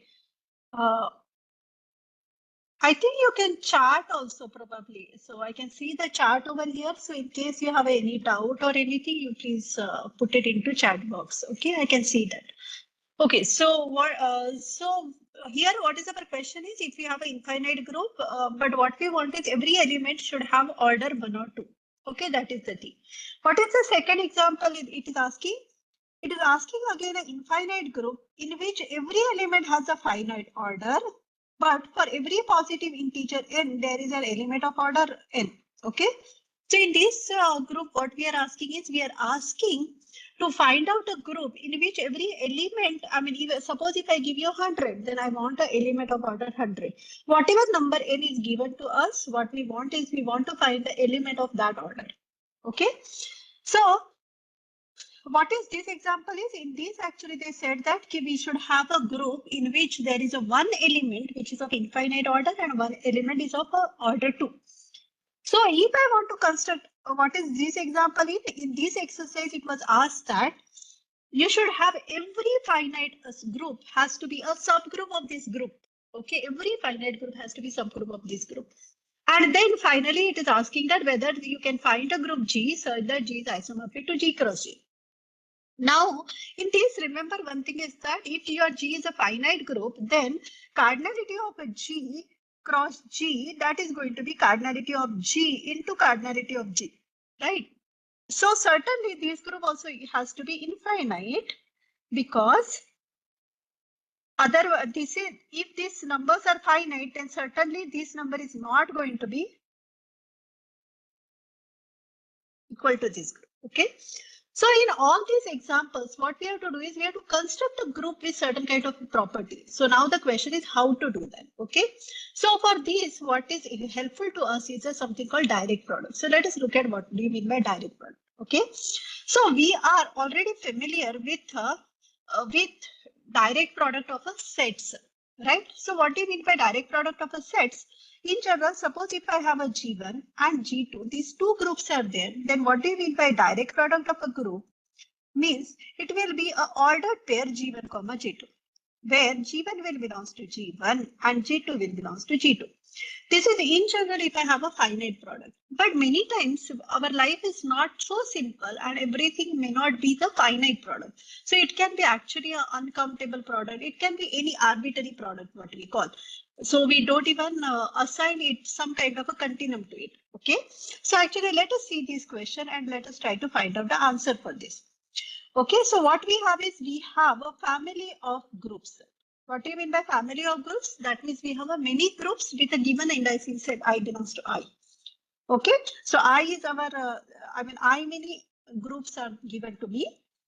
And what I want to do is I want to actually define a new group G, which is a direct product of this set. So how to do that? Certainly, when we have a word direct product, we should have our, see, group G is always consisting of two things, right? One is a set and another is a binary operation. So this name direct product suggests that this G has to be a direct product of a set. So what do you mean by direct product of a set? Direct product of a set is given like this. So even in the case of a 2, what we have is we have a tuple which is consisting of a first element from G1, second element is of a G2. So here certainly when we have a indicing set to be arbitrary, we cannot write it as a first element, second element. So how we write it? We write it like this. So what is the meaning of this thing is? At the ith place, I have my component to be Gi. So for example, in this case, where I is equal to 1, 2, and in the place of a 1, you will have a G1, and in the place of G2, I have a G2. So this is actually a definition of direct product of a set. And now, once I have a direct product of a set, what next thing I have to do is I have to define what is the operation, because group is not only group, what we have is we also have an operation on that. So how to define this operation? So I have a one element over here and another element over here to here. Okay. So here my element will look like as a Gi where I belongs to I, and another element is looking like as a Hi, I belongs to I. Now what I want to do is I want to define a product of these two. So can you actually think of what should be the product over here? So here, obviously, what I know is that if suppose if group G is a G1 is some other group, like for example, in this case, suppose if I take a G1 to be equal to Z2, and suppose I take a G2 to be equal to GL2. Okay. Let me take S3. Okay. So now, if I have a element like this, if I want to actually multiply, so here actually, let me take this also S3. So suppose if I have a 2 over here and I have a 1, 2, 3. And another thing is I have suppose 1 and I have a 1, 2. So if I want to multiply these two elements, what we have to do is, certainly I cannot multiply this with this and this with this, right? So what we have to do is we have to actually multiply according to their component wise. So for example, 2 and 1. So what is the operation over here? When I'm writing Z3, it is always an additive operation. So I'll have a 2 plus 1 over here. And in S3, it is a multiplication. So I'll have a multiplication. So this into this, right? So now actually this is an element again, because this is now an element of Z3 and this is an element of S3. So again, it belongs there. So same way what we are going to do here also we are going to do GI star HI. Now this star operation depends upon our group G. So suppose if we denote by operation on GI to be star I, so that means what is my group GI is, this is with this binary operation. So if I have like this, then now this element will be, so GI star I times HI, this will be element of a GI, and now again this element will belongs to G. Okay, so I can define my operation like this. But now the question comes to us is that suppose if I define my operation like this, what are the conditions of a group which group has to satisfy? Because whenever we define a group, what we want is we want a set, we want this set along with a binary operation, and then it should satisfy three conditions, right? What is the first condition is it need to have an identity element. So how the identity element over here, it will look like as, suppose if I take an identity, because if you look at here, what is happening is, each of these G and HI, all of them belongs to GI. So it actually depends upon what is the property of a GI. And in GI, we have an identity element, right? Which is, let us denote it by EI. So here the element will be EI, where I belongs to I. Okay. So this EI, this belongs to GI. This is the identity element over here.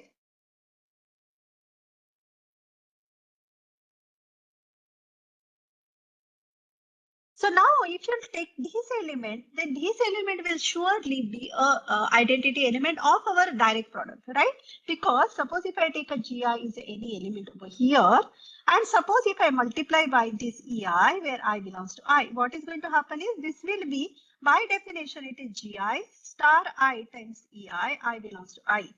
So this will be GI again, because everything is happening now component wise, it is happening within a GI, and GI itself is a group. So I know that this will happen, and this is the same as that of a element G. Suppose if I denote this by G star E, and then I know that this element, this is the same as that of a EI star I times GI.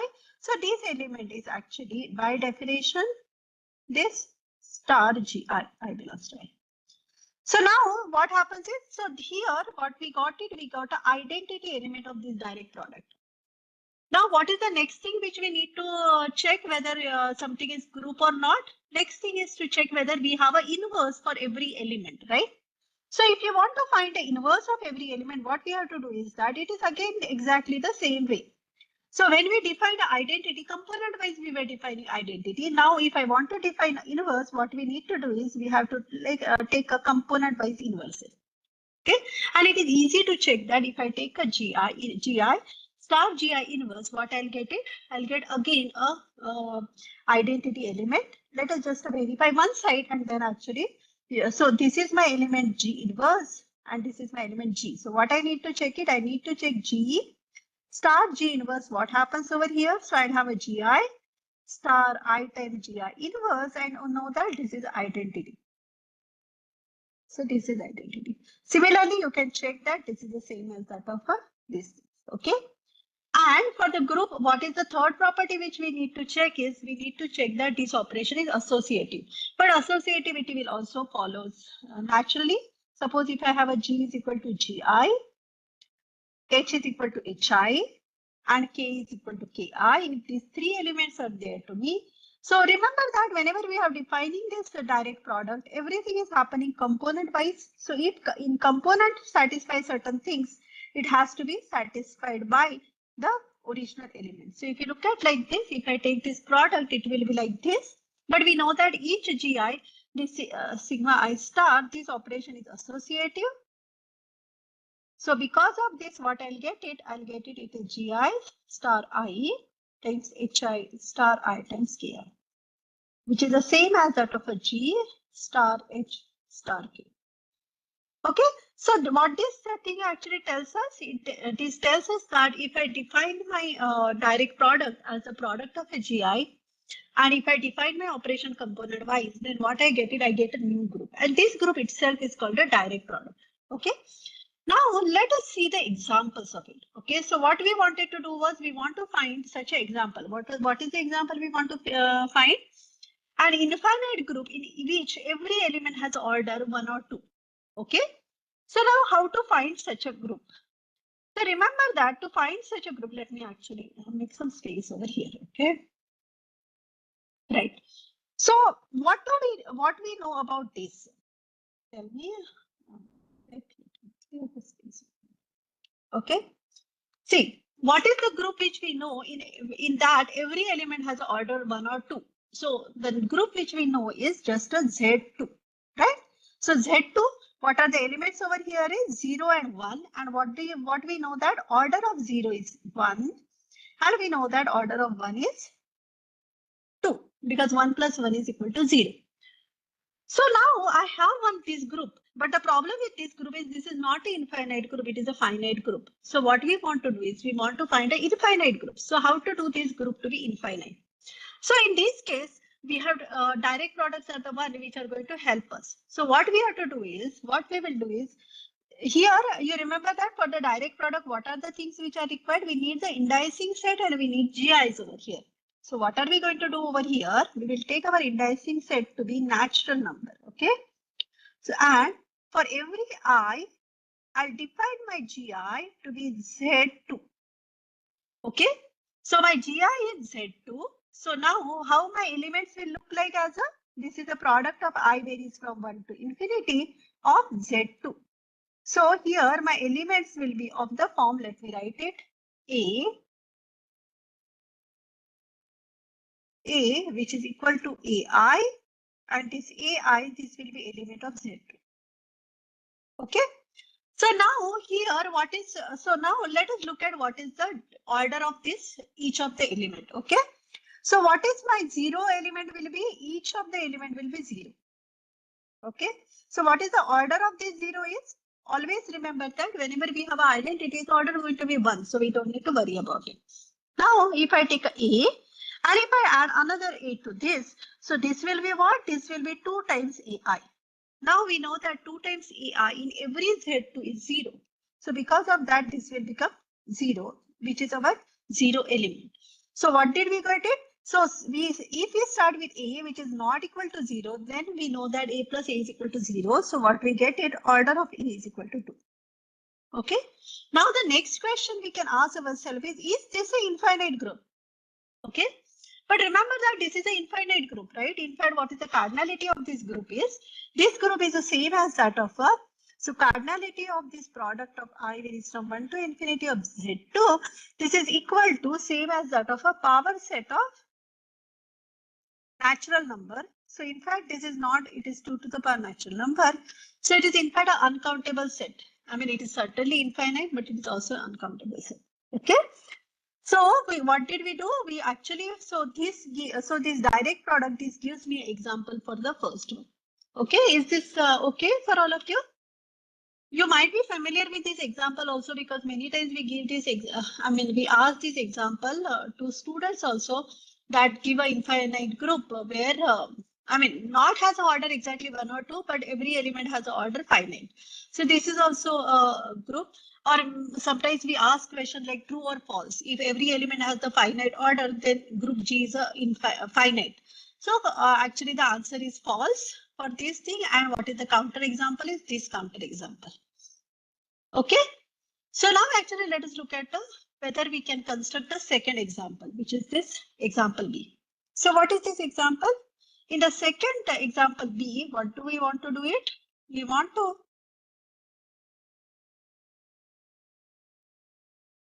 So in second example, what we want to do is we want to find out an example of set, example of a group in which every element has a finite order plus for each positive integer n there is an element of order n. Okay, so now here also we can use the same trick, right? So what do we know? We know that earlier I used Z2, but there is nothing special about Z2, right? So what we can do is we can take our indicing set again, like earlier case, we can take it as a natural number, okay? And instead of now, earlier what did we do? For Gi, we gave it as a Z mod 2Z. But now what we want is, we want it to be element, we want also an element of order n. So what we are going to do is, and we know that if I take a cyclic group of order n, then I know that there exists at least one element which is of order n. So for example, in Zn, one is the element which is of order, and order of one is n. So these are the groups which are going to help us. Okay, sorry. So let me call this as I over here, because I'm just using my induction this thing to be okay. So now what again we can do is we can take a direct product like earlier. So you take a direct product of I varies from 1 to infinity of Zi. Now what do we want? We want for every integer n, I want to find the element who is actually order is n. So what we can do is you take your n and then you define this element an to be equal to, let us write it as a delta ij times delta in n over here. I varies from 1 to infinity. So what is this delta in means? This is equal to 1 if I is equal to n and is equal to 0 otherwise. Okay. So if I take this group, then what is going to happen is n times an. This is going to be, so here, sorry, this is not correct. Okay. Right. So now if I take n times an, then what is going to happen is it is going to be n times, we are going to, see what do you mean by n times an means? I'm adding n times, okay? An plus an, this is n times, right? And I know that all the other elements other than the nth component, everything is 0. So if I add them 0, everything is going to be 0 there. But only place where we need to check it is the nth place. So in nth place, it is a 1 plus 1 n times.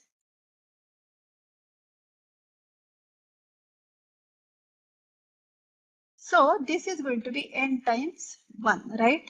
So this is only the nth component. Rest of the places anyway it is 0.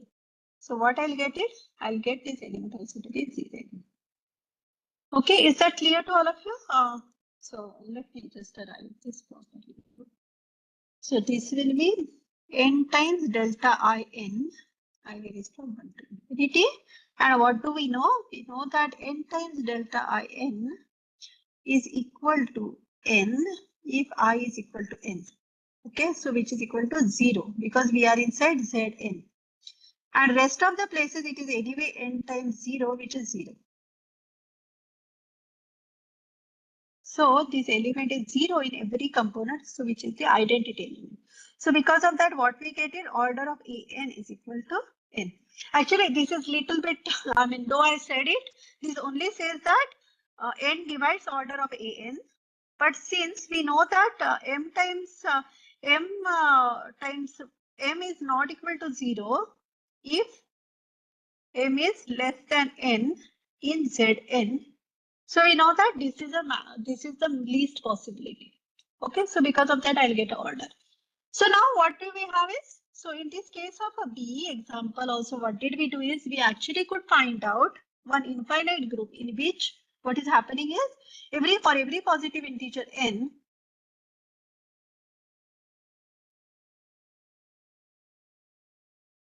So what we are doing is that in this case, we are able to see that we will have, it is an infinite group, and what other thing we have is, we have every element is of order, I have for every n, I'll have one element of order n.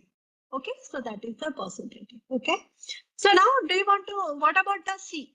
In C case, can you think about in C, what can you give me? So C is little easy example.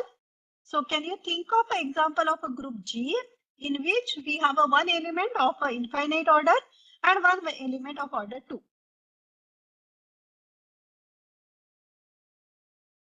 Is it possible for somebody to give answer? It will be nice if you answer for this question. Either you can type in a chat box or you can unmute yourself and tell me.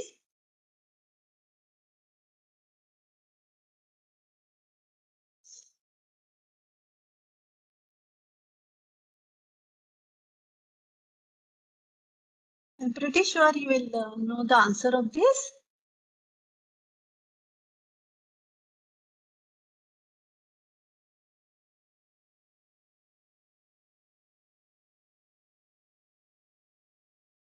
Okay, probably it is difficult to type it because of your sitting in the classrooms. Let us anyway, I'll tell you the answer for time being. So what we are saying is that we are asking a question that a group with an element which is infinite order and element of order 2. So it is exactly like the previous case. What is the abelian group which is an infinite, which has an infinite order? Element of infinite order, which we know that it is a Zn is the example.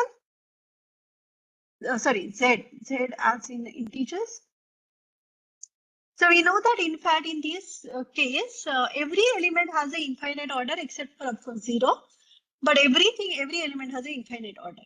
Now, but if I take a Z itself, it is not going to help me. So what I also need to take it, I need to take a Z2.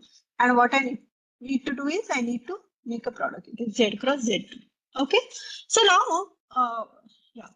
So now you will understand, you must have recognized that direct products are quite nice because they are important because we are able to consider example just like that, right?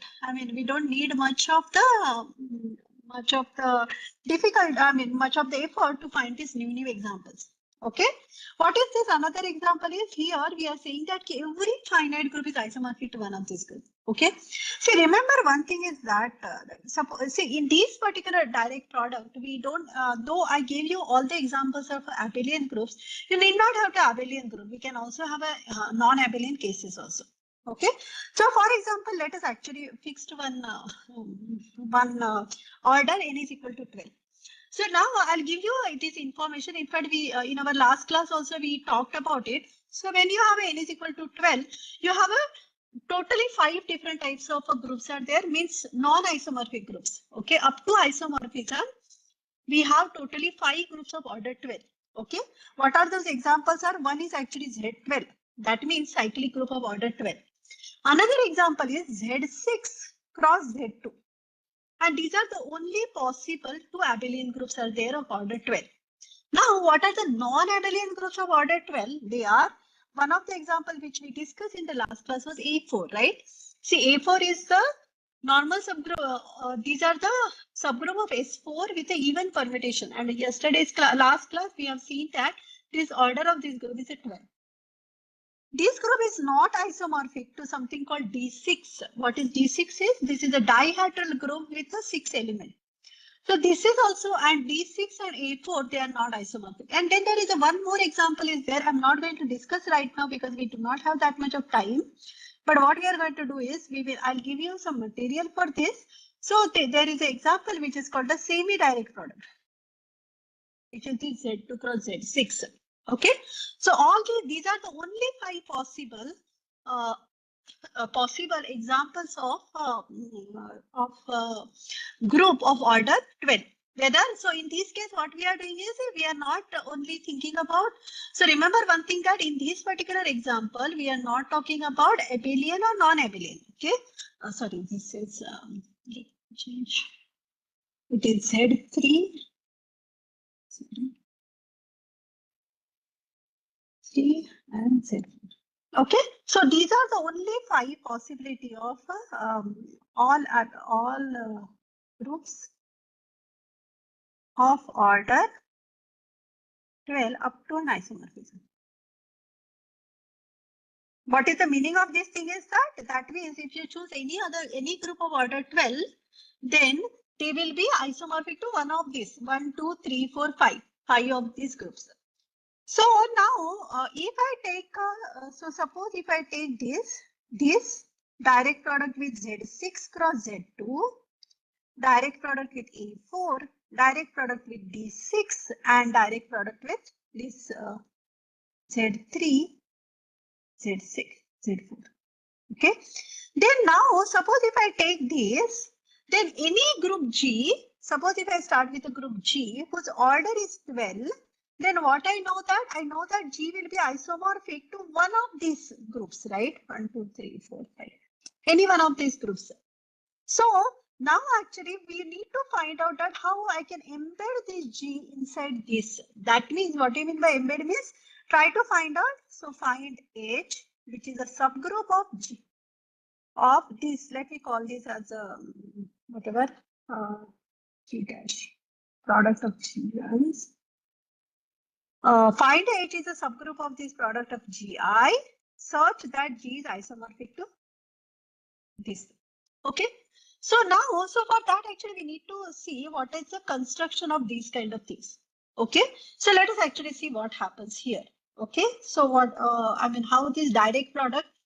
So what are direct products is? Direct product always keep one of the copies of so direct product are very nice. What they do is they actually don't change your group Gi. So a copy of Gi is always there in my group G. In fact, that is a normal subgroup of a G.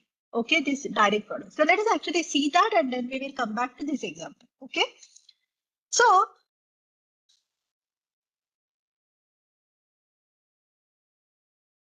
okay. So let me actually tell you how the, this is, and these kind of things are also called the universal property, okay, of a direct product. So let me actually tell you about these things, okay. So in this, what happens is, okay, so let us see what happens.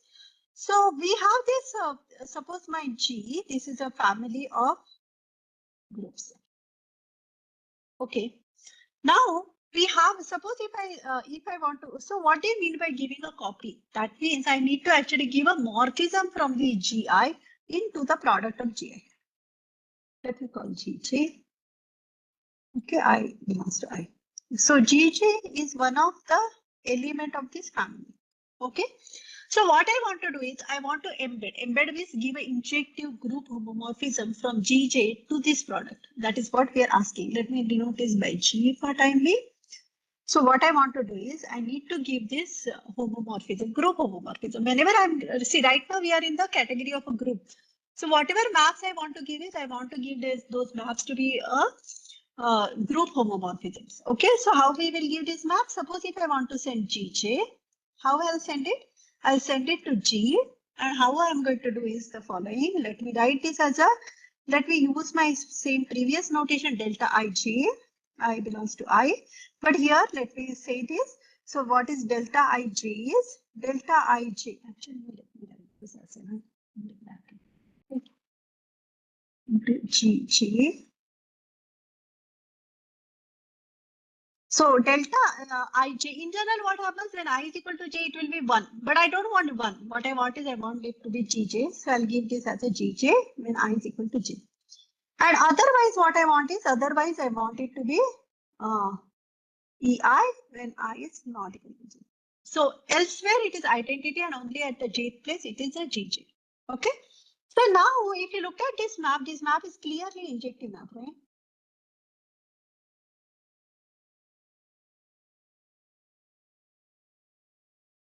Because remember that two components are equal if and only if each of the elements are equal. So because of that, if phi j of Gj is equal to phi j of Gj dash, what you need is at that jth component also both of them should agree. So you will get a Gj is equal to Gj dash. So because of that, this map is injective. And is this a group homomorphism? Yes, it is a group homomorphism because if I take a Gj into say Gj dash, J place, let us take it, and then I look at pi j. What will be this? This will be G of delta Ij of Gj times, sorry, here, star j times Gj prime. Right? This is the element over here.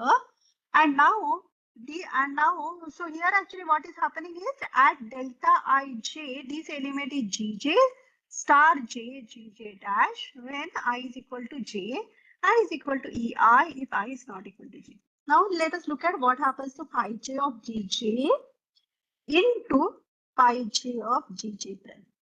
Right? Because where are we going? We are going inside G. That means we need actually these two elements to be in the direct product, they should be equal. And what is this element is? This element is delta Ij of Gj star delta Ij of Gj prime. Okay. Now, if I take this product, what is going to happen is, I know that how this product is defined. So we have to look at what happens to when I is equal to j. In I is equal to j, it is going to be delta Ij times Gj star delta Ij times Gj prime.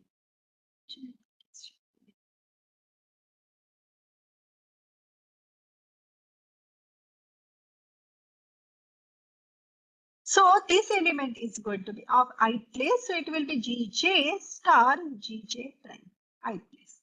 And other places it is going to be Ei star Ei. But Ei star Ei is just Ei because it is the identity element. So this element is same as that of this element. Okay, so this is a group homomorphism. So that means Gg, I can actually embed what is this thing is called embedding. Okay, so Gj can be embedded inside by this product Gi. Okay.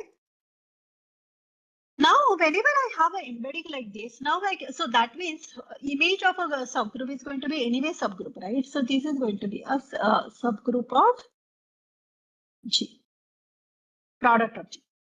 So now what do I have? I have actually a subgroup. So whenever I have a subgroup, what other thing we can ask ourselves? We can ask whether this is a normal subgroup, right?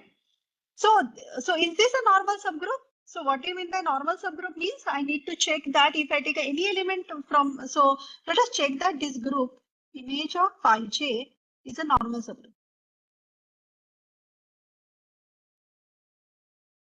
So to check a normal subgroup is what we have to do is we have to look at one element inside G image of ij and take any element inside my product of G and then you look at their product and check that whether it again belongs there. But now in this case, what happens is suppose if I take any element Gj, I mean phi j of Gj is what? That will be this element. What we have is, and let H is equal to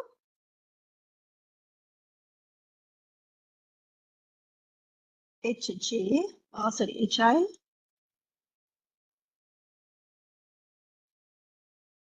Now, what is the H inverse is? H inverse is by definition Hi inverse. That also we know. So what I need to do is I need to check that H times phi j Gj times H inverse. This we need to again show that this belongs to image of phi j. Right? That is what is the definition. But now here let us look at component wise what happens. When I is equal to j, what is going to happen is it is going to be Hi. Then what? Then it is going to be what actually?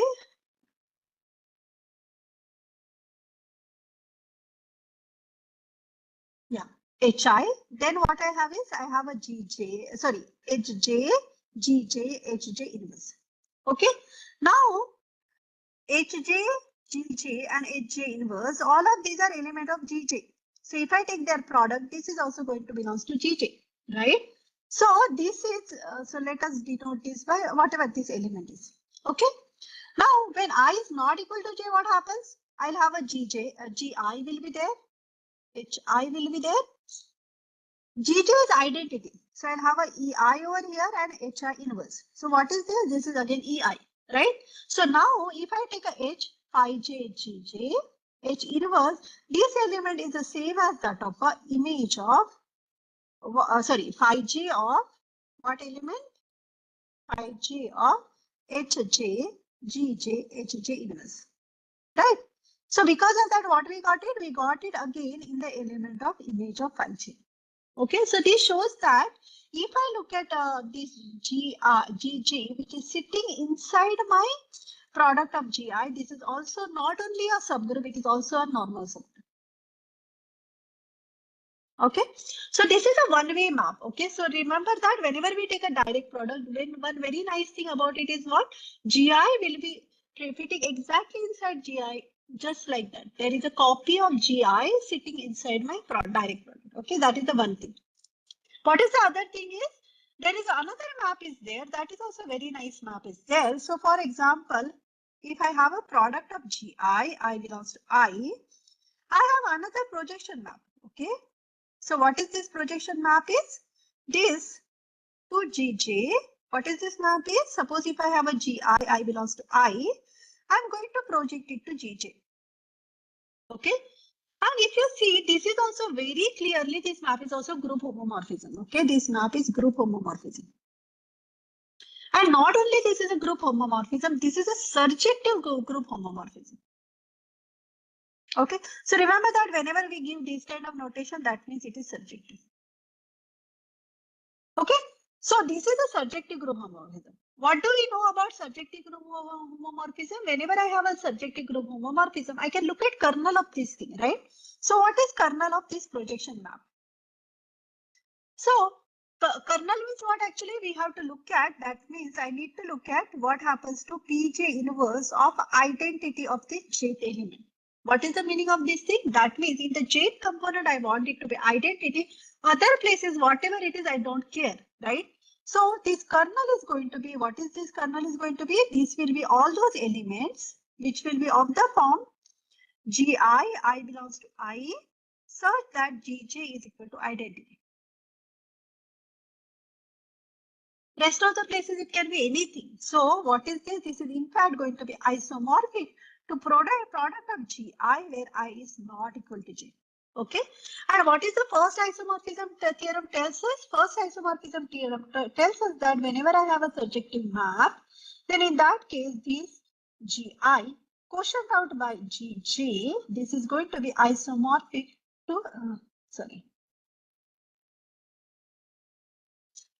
this into product of I belongs to I is not equal to J of Gi. This is isomorphic to Gj. Okay.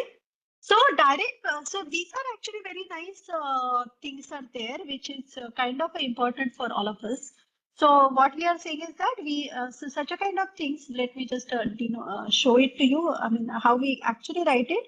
We write it as a 0 to product of I belongs to I not equal to J of Gi. So this is what we call it as an injective map to product of Gi. I belongs to I. So here what is our map is? Suppose if I have a Gi, I belongs to I not equal to J. How I am going to send it over here? I'm going to send it as I belongs to I, where Gj is equal to, I'm going to substitute as a Gj. So what we are doing is one component was missing in that place. I'm putting only identity element over here. That is my map over here. And then I have here Gj. So such a kind of thing, what we call it as exact sequences. Okay. So what is exact sequence means? You have a 3 groups will be there. This map is projection map. This map is surjective. This is kind of an inclusion. So this is injective. And then this should be a kernel of this map. That is what is called exact sequence. So if you look at here, what is happening over here is, as I said, Gj is sitting also as a copy over here, or actually we can go from product to here. Okay. So all these kind of things, we call it as something called universal. Okay. So these products are very nice universal products. And then one more thing is there in these cases, universality doesn't only depend upon the sets, it also depends upon morphisms. So universal property means what we have to do is we have to also give actually up to morphism. But let us actually go back to those examples which I wrote it. Okay. So what are those examples which I wrote it? So now let us go back to our first question, which we were actually looking at.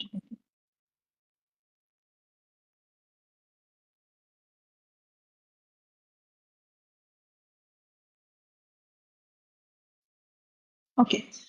So what we are asking here, D question, in D question, we are asking that a group, so we are actually concentrating on this question now. So in this question, we are asking that we have to give a group G such that every finite group is isomorphic to some subgroup of G. So now we have seen that if I take a GI, then there is a subgroup which is isomorphic to GI. Now what we can do is we can choose our family G to be all the groups which are finite group which are up to isomorphism. So what are we going to do is, so in case when order is 12, for instance, I am only going to choose these 5 elements. Similarly, whatever is given order, suppose if I give an order to be 100, I'll only choose all the groups which are up to isomorphism are there. I'm going to collect all of them and I'm going to take their direct product. So what are we going to do here for this D? Let me write it down.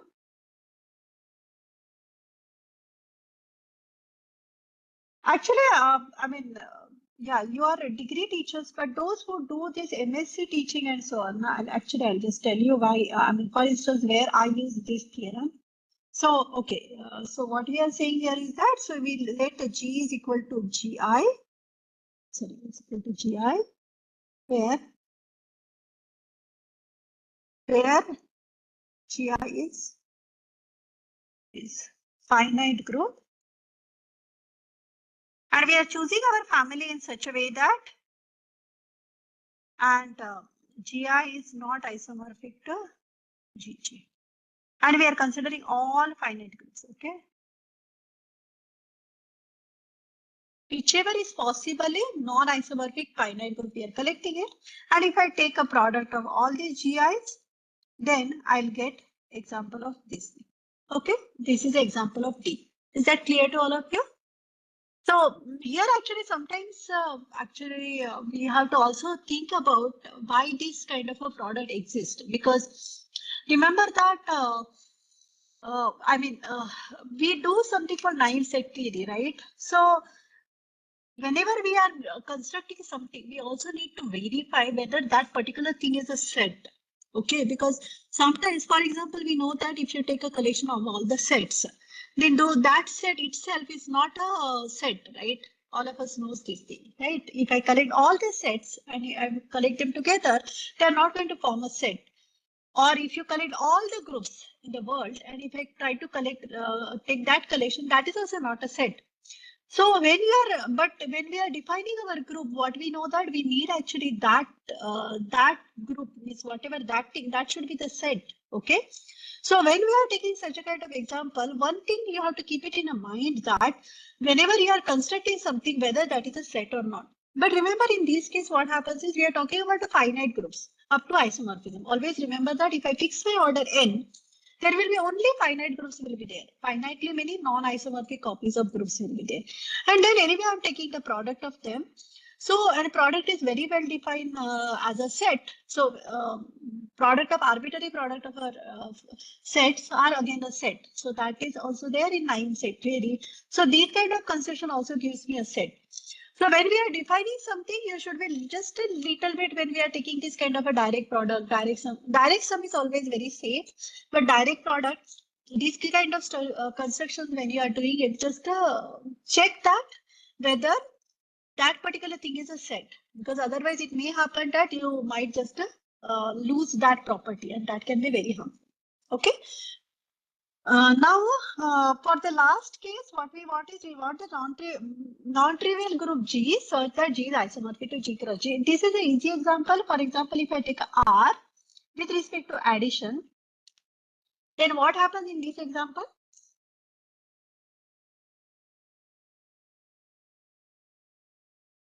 When we are taking R plus, then it is it has a countably many bases. Okay, that means to generate this set, you need a many elements. Okay.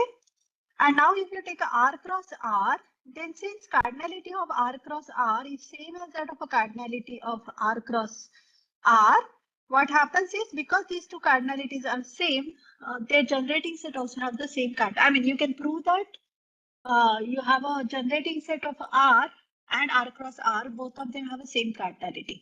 So because of that, what will happen is if I take R cross R, I can give a bijection from this one set to another set. Okay, and that is how we can give a non-trivial group G such that G is isomorphic to G cross A. So you have seen that in all this A, B, C, D example, we can actually consider all these groups using just a direct product. Actually, there are certain things for which you don't need to use direct product. For example, you can give D using permutations also. Okay, but what I'm saying is that direct product also gives us the answer.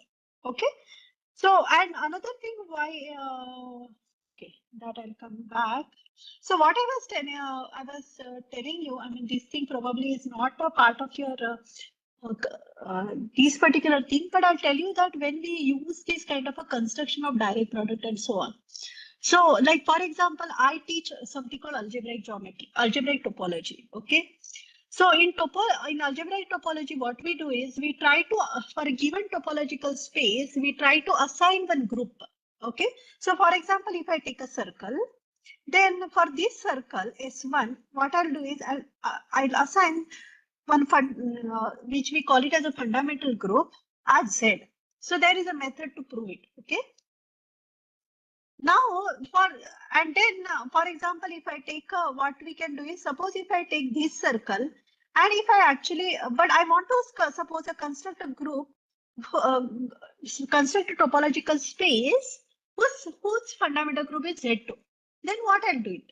Okay, so then actually what we do is we actually there is a something called gluing thing. So what we do is we actually take one disk, put it on that circle.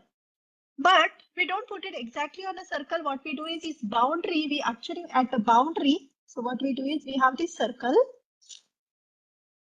and then we take a disk and this part we are going to actually rotate it 2 times and then joined over here. So we, for example, map by Z to Z square. And then actually you will have a disk over here. So then whatever topological space which I get, it is fundamental group becomes Z2. Now there is a question in topology that can you construct a topological space for the given groups. So one thing is that topological space, find what is its fundamental group. Is another question is given a group, can you find a topological space? So in this converse construction, these kind of direct product comes into picture. Okay, so here also what happens if topological space has a fundamental group G1 and another topological space whose fundamental group is G2, then in that case, if I take their product, then their fundamental group is also going to be a product of a fundamental groups. Okay, so this direct product, this is not only useful in the case of group theory itself, it is also useful for geometry. Topology means what you remember that it is like a geometry. So what are we trying to do is we are trying to construct some geometric object whose fundamental group is given here, and it also can be come from the these kind of things. Okay, so so remember that these kind of things, though we are locally we are looking at here as a group, they are also very much useful in a different areas of mathematics also. For example, in topology, we use this direct product and so on very many times. And in fact, this course, we give it in every second semester as an elective course. Okay. And it's very useful course. So I just want to tell you that these things are very important. Okay. So I want to tell you about direct product this much only. I'll go now to the finite abelian group. So if you have any doubts so far, whatever I have discussed, you please ask me right now. Otherwise, within 2-3 minutes, I'll shift to finite groups. Please let me know if you have some doubt, okay? Or if you don't have anything, then also can you just unmute yourself and say that it is okay? Then I'll go to the next session. Next part of a talk. Yeah.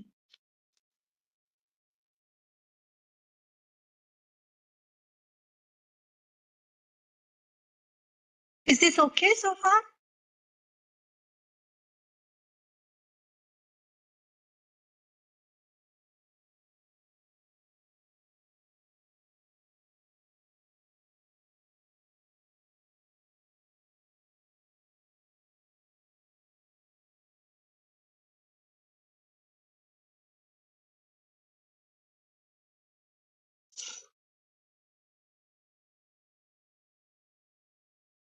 Do you have any questions from the direct product?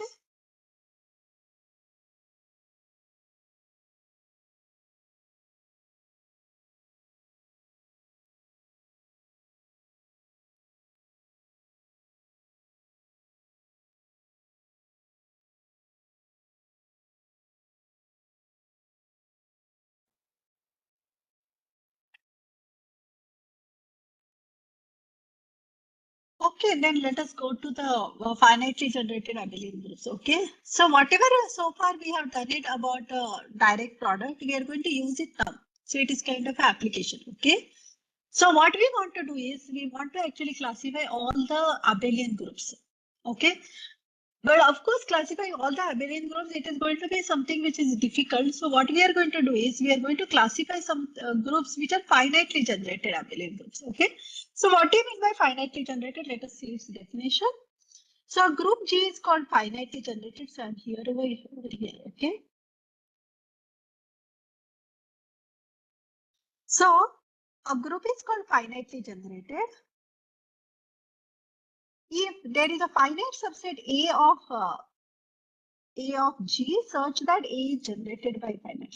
Okay. What do you mean by this notation is?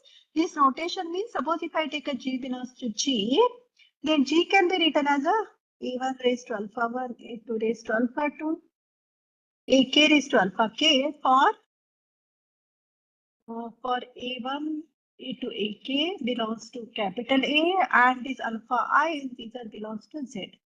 Z means they can be negative also. So if they are negative, what happens is you can take a inverse. Okay, so what we are saying, but remember that when you are taking this is a finite product. You cannot have infinite product. Okay. So what do you mean by finitely generated means? You will have a set which is a finite. So we are talking about cardinality of A being finite and every element of G is a finite product of either power of it or actually inverse of it. Okay.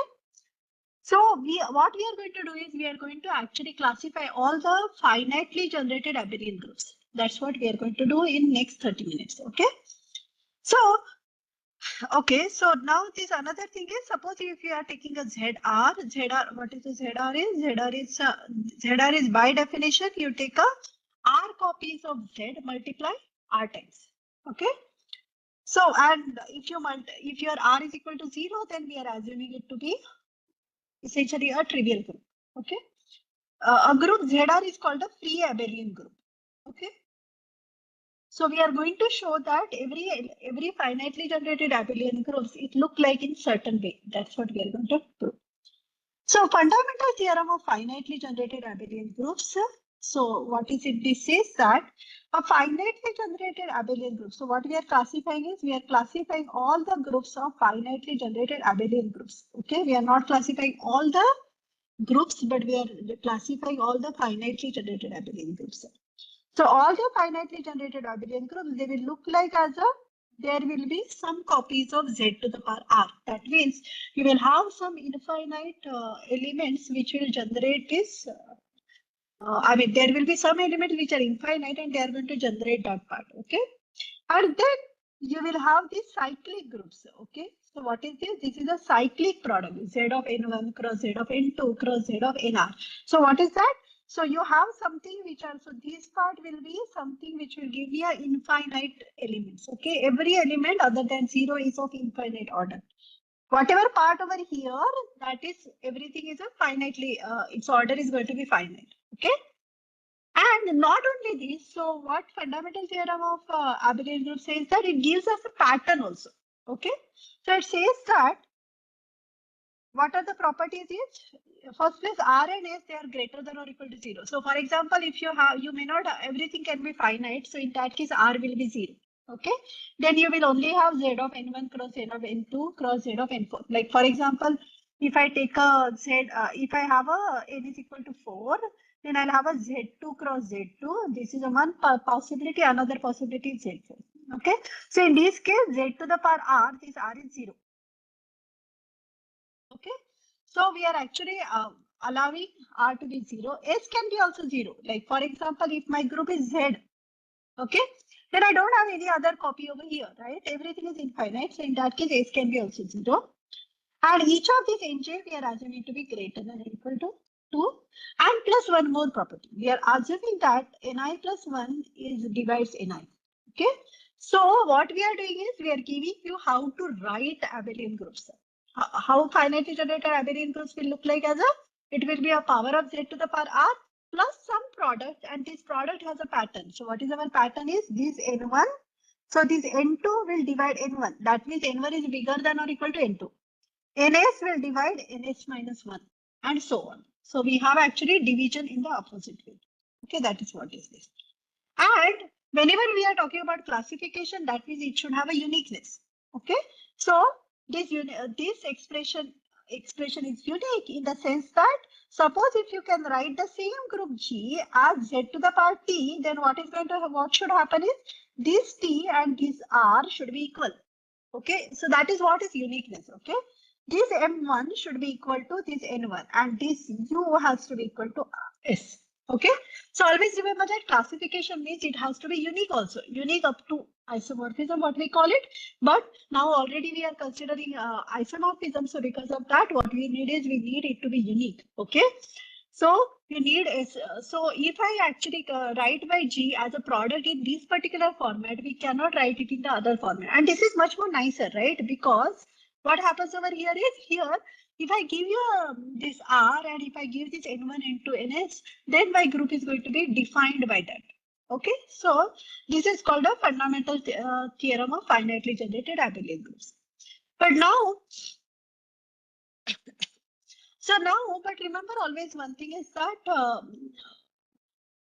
okay, so the proof of this thing I'm not going to go into because proof of fundamental theorem of finitely generated abelian group, nobody gives in the group theory. What they do is, if you know the module theory, then one always prove that over PID you can prove this result and then you can use it over Z. Okay, so you are anyway having some ring theory exposure. So just in that actually this proof is given to us. Okay, so let us actually, main thing about this thing is to learn the examples. So let us see some examples and then let us find out. Okay, so for example, let us forget about this infinite part and let us think about only finite part, and let us try to do some simple example and then we will go to a little bigger example. Okay, so let us take some number. For example, let us take 24 as a number. Okay. Okay, so what I want to do is I want to find all the abelian group of order 24. Okay, so what is our job is to do all abelian groups.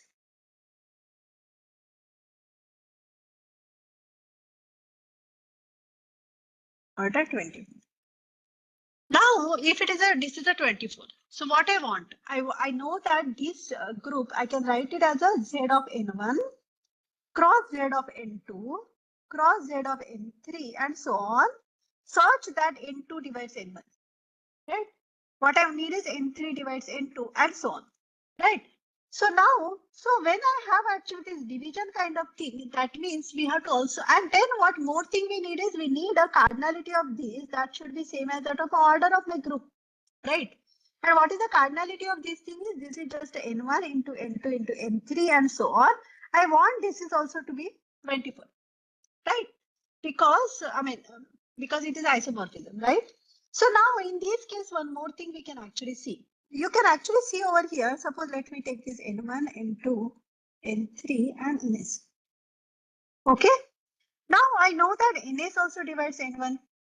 NS minus 2 is also divides N1 and so on. All the numbers divides by N1. That is also I know. But more thing I know that what is this 24 is? 24, this can be written as 2 to the power 3 times 3, right? That is what is my prime factorization. Now, is it possible? Do you think that N1 can be 8? Is it a possibility? This is my question to you. See, if N1 is 8, what is the possibility for N2? N2 has to be 3 only, right? I don't have any other option over here. But if you look at like this, what is going to happen is 3 certainly cannot divide 8, right? So if you look at over here in the prime factorization, these 2 and 3 should be present in N1. Do you agree with me on this? Because what will happen is we want actually N2 also should divide by N1. So if I don't have every prime number which is present in 24 has to divide N1. Okay. So N1 should be compulsory be something which is a 6, which is equal to 2 into 3 plus some part will come there.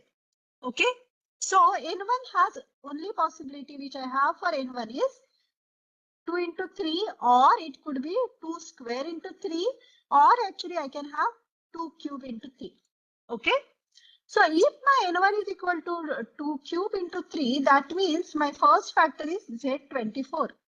Okay.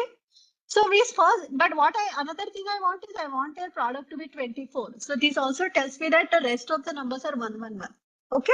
So that means my group, if my N1 is this thing, my group, abelian group will be isomorphic to Z24. That's what it says. Other possibility is this n cube into 3. Sorry, that is this possibility. Another possibility is n square into 3. Now what should be the next number? N2. N2 cannot be another. See, we know that N2 into N1, that has to be 24. Now this number itself is a 12. So N2 has the only possibility of 2. So that means my abelian group in that case, if N1 is equal to 12, in that case, my N2 has to be compulsory 2. So my abelian group will be of the form Z2 cross Z2. This is the only possibility there. Okay. Now you look at over here. This I have a 2 into 3. Now I have a 2 into 3. Then what is my next possibility is? My next possibility is either 4 or 2. But can it be 4? 4 doesn't divide 6, right? So certainly it cannot be 4. It has to be compulsory 2. And if N2 is equal to 2, then in that case N3 has to be compulsory 2. So in this case, my group will be isomorphic to Z6 cross Z2 cross Z2. Okay. So if I look at a group of order 24, abelian group of order 24, there are only 3 possibilities is there. What is the first possibility is N24, sorry, Z24. Another possibility is Z12 cross Z2. And the last possibility is Z6 cross Z2 cross Z2. So these are the only 3 possibilities are there for the abelian group of order 24. And if you notice over here, I did not do anything about the group. Okay, I just did not talk anything about the group. What did I talk? I only talk about how I can factor my number 24, right? That was the only thing, factor with certain kind of property. So here in this case, the classification of a finite abelian groups, it is only involves to look at your number, and we have to look at whether that number is how we can factorize it. Okay, that is the only possibility we have. Is that clear to you how we can do this 24? We will see one bigger number also, so that it will be more. So let us see one more example of 180. Okay. So always remember that first thing we have to do is we have to write it as a product. It's prime factorization. Okay. So what is the prime factorization of 180 is? This is a, let us write it, 10 into 18. So it will be 10 into 6, right? 6 into 3. So it will be 2 into 5 into 2 into 3 into 3, right? So what is it? It is 2 square into 3 square into 5. Is that okay? 2 square into 3 square into 5. This is my prime factorization for my n is equal to 80. If you want, actually, we can even put one more 0 over here. Let us first do it for 180. After that, we will see this. Okay. So now again, in the previous case, let us first write the possibilities of, let me make a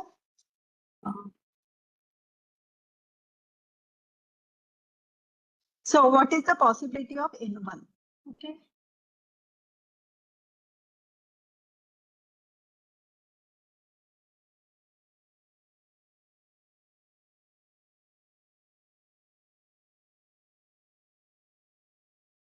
Okay. So what is our possibility of N1? As I said, all the prime numbers should present into that 180. So what are the prime numbers over here? 2, 3, and 5. So my N1 will be definitely 2, 3, and 5 should be there. Okay. It can be of any power. So right now, currently we will start with the highest number of N1 and then we will reduce it. So let us take it. The maximum possibility is 2, 2, and 5. Okay. I want to write here N2. So let me write my groups here or here. Okay. What is the possibility? So if N1 is this, then what is this product is 180 itself. Okay. So because of that, this group will be isomorphic to 180. Okay, so that means this is a cyclic group of order 180. If my N1 is this. Now let us do one thing. We will reduce the part of one of the prime number. So what is the first prime number is 2. So let us actually reduce one of the prime numbers from here. So let me take it is 2 into 3 square into 5. So in this case, what is going to happen? In this case, now N2, what is the possibility of N2? N2 cannot be other than 2 because N2 into N1 has to be the full thing, and actually N2 is next bigger number. So I have a possibility of 2 over here. So what will be my group is? It is the Z of product of this. What is this number is? This is 90. So this will be 90 cross Z2. Okay. So here, this is not a cyclic group. Always remember, here maximum order of your group is going to be 90. Okay. This is not a cyclic group, but it is a product of a one cyclic group of 90 order and another is Z2. Okay. Then what is the next possibility is, there is nothing special about 2. We can actually do the same thing with 3. So I'll have a 2 square into 3 into 5. So I'll have now N2 is equal to 3. So I'll have now Z of 60 because this product is 60 times Z3. Is that okay for all of you? So what we have done it? So we will have actually now the next thing is, so what I did is I actually kept a 1 prime I am reducing. Okay. What is now the next possibilities? Next possibility is let us reduce from the both the prime. So if I do that, what I'll get is I'll get a 2 into 3 into 5. Okay, so what is this? This number is 30. Now, what is the possibility of N2? So N2 has a possibility now 2, 3 or 6. Okay, so can it be 2? If it is a 2 over here, then what should be a possibility of N3? That has to be 3. But then what we need is we need N3 to divide N2. So if I put a 2 over here and 3 over here, that condition is not going to satisfy. Similarly, if I take a 3 over here and N3 is equal to 2, then 2 also doesn't divide 3. So compulsory your N2 has to be, so these two possibilities will have to be ruled out, and only possibility for N2 is equal to 6. Okay, so I'll get answer over here to be 6. And then what will be my group is? My group is Z30 cross Z6. Is there any other possibilities? No, there are no other possibilities. So if I want to find all the abelian groups, so all abelian groups of order 180 up to isomorphism, okay?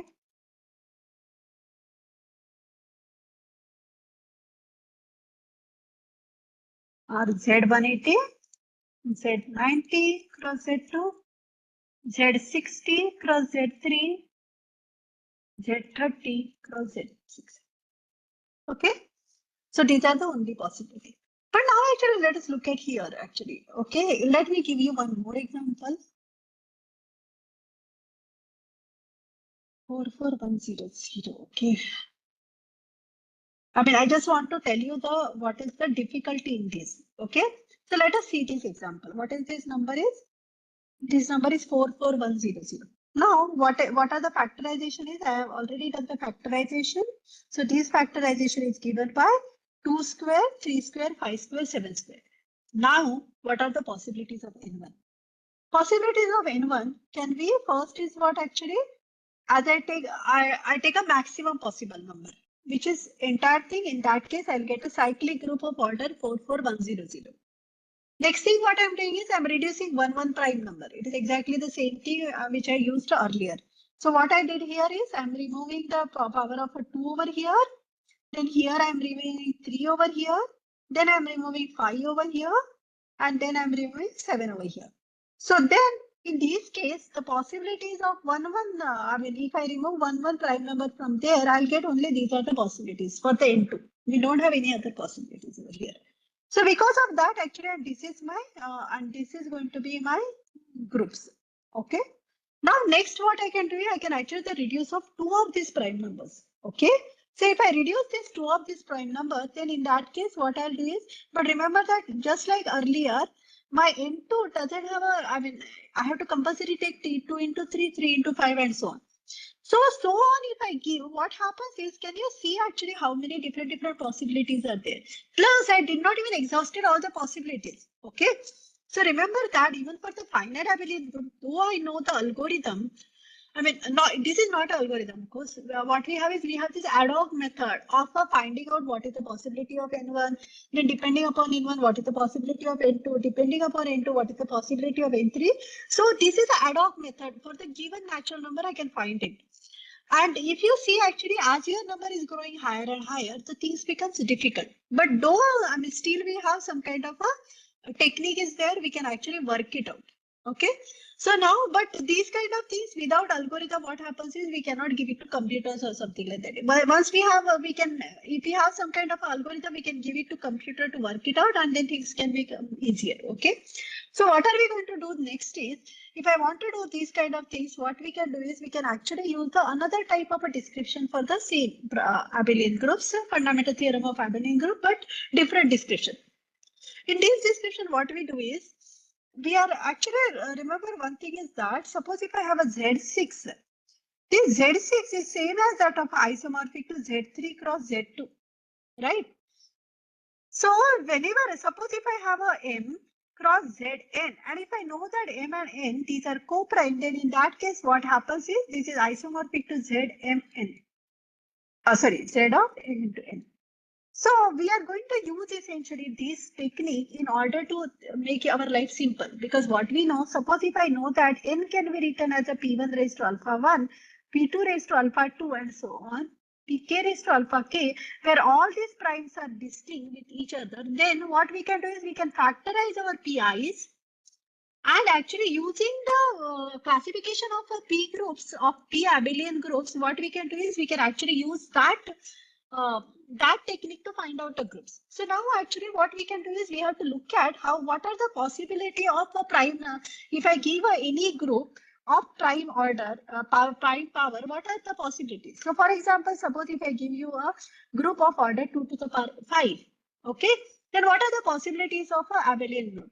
One is what it is, it can be Z2 to the power 5, right? Next is what actually I can write it as a 2 square times 2. And then I'll get a Z4 cross Z4 cross Z2, right? So what I'm trying to do is I'm writing 5 as addition of some positive numbers, and then I'll write it Z2 to the power 3 into Z2 square. So that means if I have a prime, if I have a group of prime power, okay, so such a kind of groups are called P groups, okay. So if I give a P groups, depending upon its power, so suppose if I have a prime P and K, depending upon partition of K, what is the partition of a K means? How many times you can write it as a K1 plus K2 plus Ks. All of these are positive numbers, okay? So how you can partition your number K into different parts, that will give me how many abelian groups are there. Okay, so if I know what is the partition of my power K, then that will give me all the abelian groups, which are P groups. Okay, using this method, which is now actually a little more easier, because now what we can do is we can only concentrate on prime factorization of our N and then do it. So the second part of so abelian group, the second way of classifying our abelian group is like, what we do is you take your N to be equal to, so our N, you just write it as a power of prime, and then G will be isomorphic to A1 cross A2 cross AK. Each of these AIs, their power will be this corresponding Pi raised to alpha. Now, only thing is that these are not a cyclic group. In earlier case, what happened was, in earlier decomposition, each of them were cyclic group. Here, these are not a cyclic group. So AI itself can be written as a product of some groups, cyclic groups. So each of the A can be written as product like this. And then actually we can make sure that we can actually assume that first P1 is greater than P2 and so on. This kind of condition, if you put it, you get another way of writing list all the abelian group. And this is much more easier because already computer scientists and so on, they know how to write a partitions of a given number. People have worked on, in fact, Ramanujan was very famous to find out this partition of a number. So this research is already being done. So given number n, they know some algorithm how to write these partitions. Using that, we can actually classify our groups. Okay. But again, as I said, it is always good to have our first type of a thing because it actually gives me a cyclic thing. Okay. So here is this example. Here I listed all the things. So suppose if my order of my A is p to the power 5, then in that case I can do like this. Okay. So now actually, but suppose if I want to go back to my first type of a decomposition. So is there a way to actually go from this decomposition to that decomposition? Okay, decomposition of the form n1 divides n2, sorry, n2 divides n1, n3 divides n2, and so on, and to write it as a free part. And actually, there is an algorithm to go from this part to that part, and how the algorithm works is as follows. So, for example, let us just actually work out the same example, which is that 180. So, in 180, actually, now what we have to do is, so here I have done it. So now actually in our decomposition, it will be cardinality of A will be 2 square. Cardinality of A2 is 3 square. Cardinality of, order of A3 is 5. Okay. So now what are the possibilities of A1 is it is actually square. So it is a partition of 2. What are the possible partition of 2? One is just 2 and another is 1 plus 1. So depending upon that, what I'll get it, I'll get either Z4 or I'll get a Z2 cross Z2. Okay. For A2, I have a 2 possibility. One is cyclic group of order 9 or another is Z3 cross Z3. And for A3, anyway, I don't have any other choice because group of order 5, if it is a prime power, it has to be cyclic. So I don't have any other choice than Z5. But now what will happen is, according to this multiplication, I'll get a new and new group. So how I can do it? I can actually choose Z4 from the first thing, first row I'm choosing. So I'll get a Z4 into Z9 into Z5. Second thing, I'm choosing this one and then actually Z9, Z5.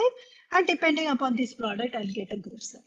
So now what happened is I have first, so I have again, if you see in our previous example, let me actually see our Z180 example.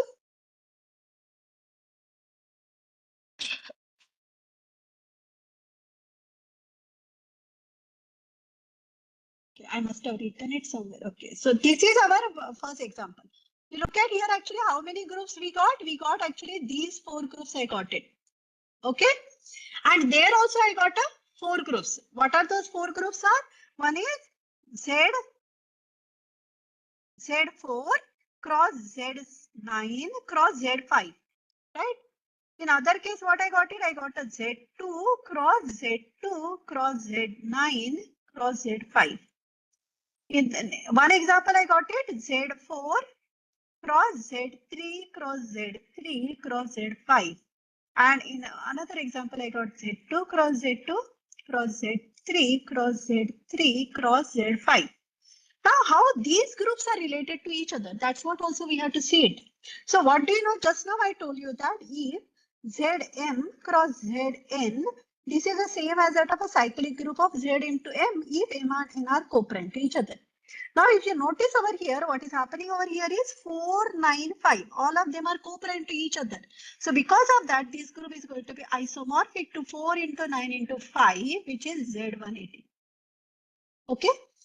If you look at over here, I know that these 2, these 9 and these 5, these are coparent to each other. So I'll get this group is, which is SAS. Okay. So this group is same as that of this group. Okay. In this case, this group is Z2 cross 9 into 2 into 5, which is actually Z90. So this group is isomorphic to this group. In this case, these and these are actually coparent to each other. So I'll get a Z3 cross. I'll get a Z3 cross Z of 5 into 4 into 3, which is 60. So which is this precisely this group. And in this case, what happens is these and this is coprime. So I'll get a Z6. These and these we can group them together and get a Z30. Okay. So that means either way you actually do its what you call decomposition as a fundamental group. All of them will be essentially the same. So either you use the first decomposition or you use the second decomposition. So this is how what we do is we classify our all the abelian groups. Okay, and there is an algorithm to go from the one decomposition to another decomposition. So this is about the direct product, and actually how using direct product we can do the what we can do is we can actually classify all the finite groups up to finite which are finitely generated. But this is not exactly all. You should also learn what is a direct sum is. Okay. So in direct sum, what happens is in the direct product, we can just take an arbitrary product. But in direct sum, what we do is we actually put most of the numbers to be identity, and except for finitely many of them, so only finitely many of them can be given, I mean, give a chance to be a non-trivial. Rest of them has to be trivial. And there is something called direct semi-product, but that is actually yet another story. It is really need another lecture or two to do that. So these are also further reading. Okay, so what is the further reading? Important thing is direct sum. Not only direct product, you have to also learn what is direct sum is, and another thing is the semi-direct product. That is also very important. So if you learn all these things, then you can do the classification of every groups, and then you use the silos theorems, and that will give you a classification. Okay, I'll stop now because my time is up. If you have any question, you please ask me, and then I'll answer it to you. You can unmute yourself and you can actually ask me anything.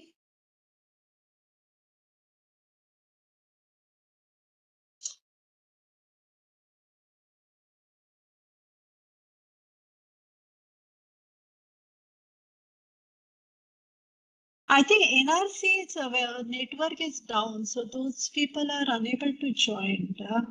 So it's if you tell me from other group who are present here, can you just please let me know whether I can stop and see?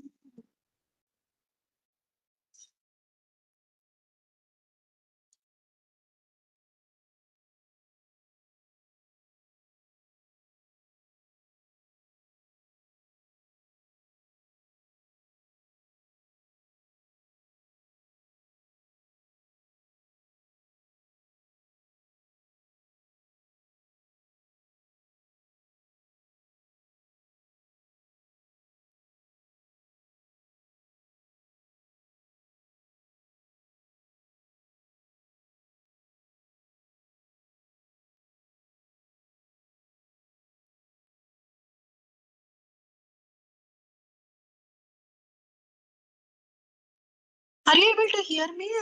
I can see actually at least 3 groups over here, no? 3 or 4 groups. JK CMC College or TRV College.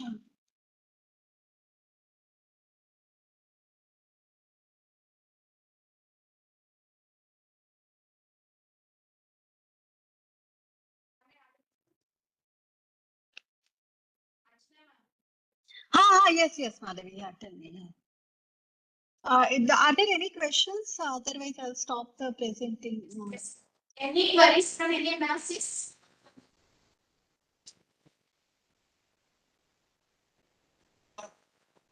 I request to Srimati Y. Prashanti Madam, representing NRC Vizag, to extend vote of thanks to Archana Ma'am. NRC Visakhapatnam.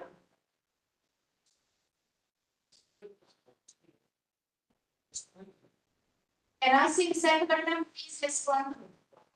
On behalf of Commissionerate of College Education, Andhra Pradesh, I am standing here to express my gratitude. A special thanks to Ashna Madam for accepting our invitation and giving an excellent presentation and ideas. Earlier, Madam was explained silo theorems. The session was an informative and innovative session, and today Madam gives a presentation on direct products, finite generated abelian groups, which was useful to our student community and teaching faculty also. Once again, thank you very much, Madam, for your wonderful explanation and spending your valuable time with us. Thank you, one and all. Ma'am, Yeah, thank you very much. And all KRPs. Ma'am, we once again thank you, ma'am. Despite your busy schedule, you accepted our invitation. Thank you very much, ma'am. Thank you. Thank you very much for giving me an opportunity to interact with you people. I'll share the notes as well as reference from where you can get. Okay, ma'am. Thank you. Okay, bye bye. Best of luck for your. Bye.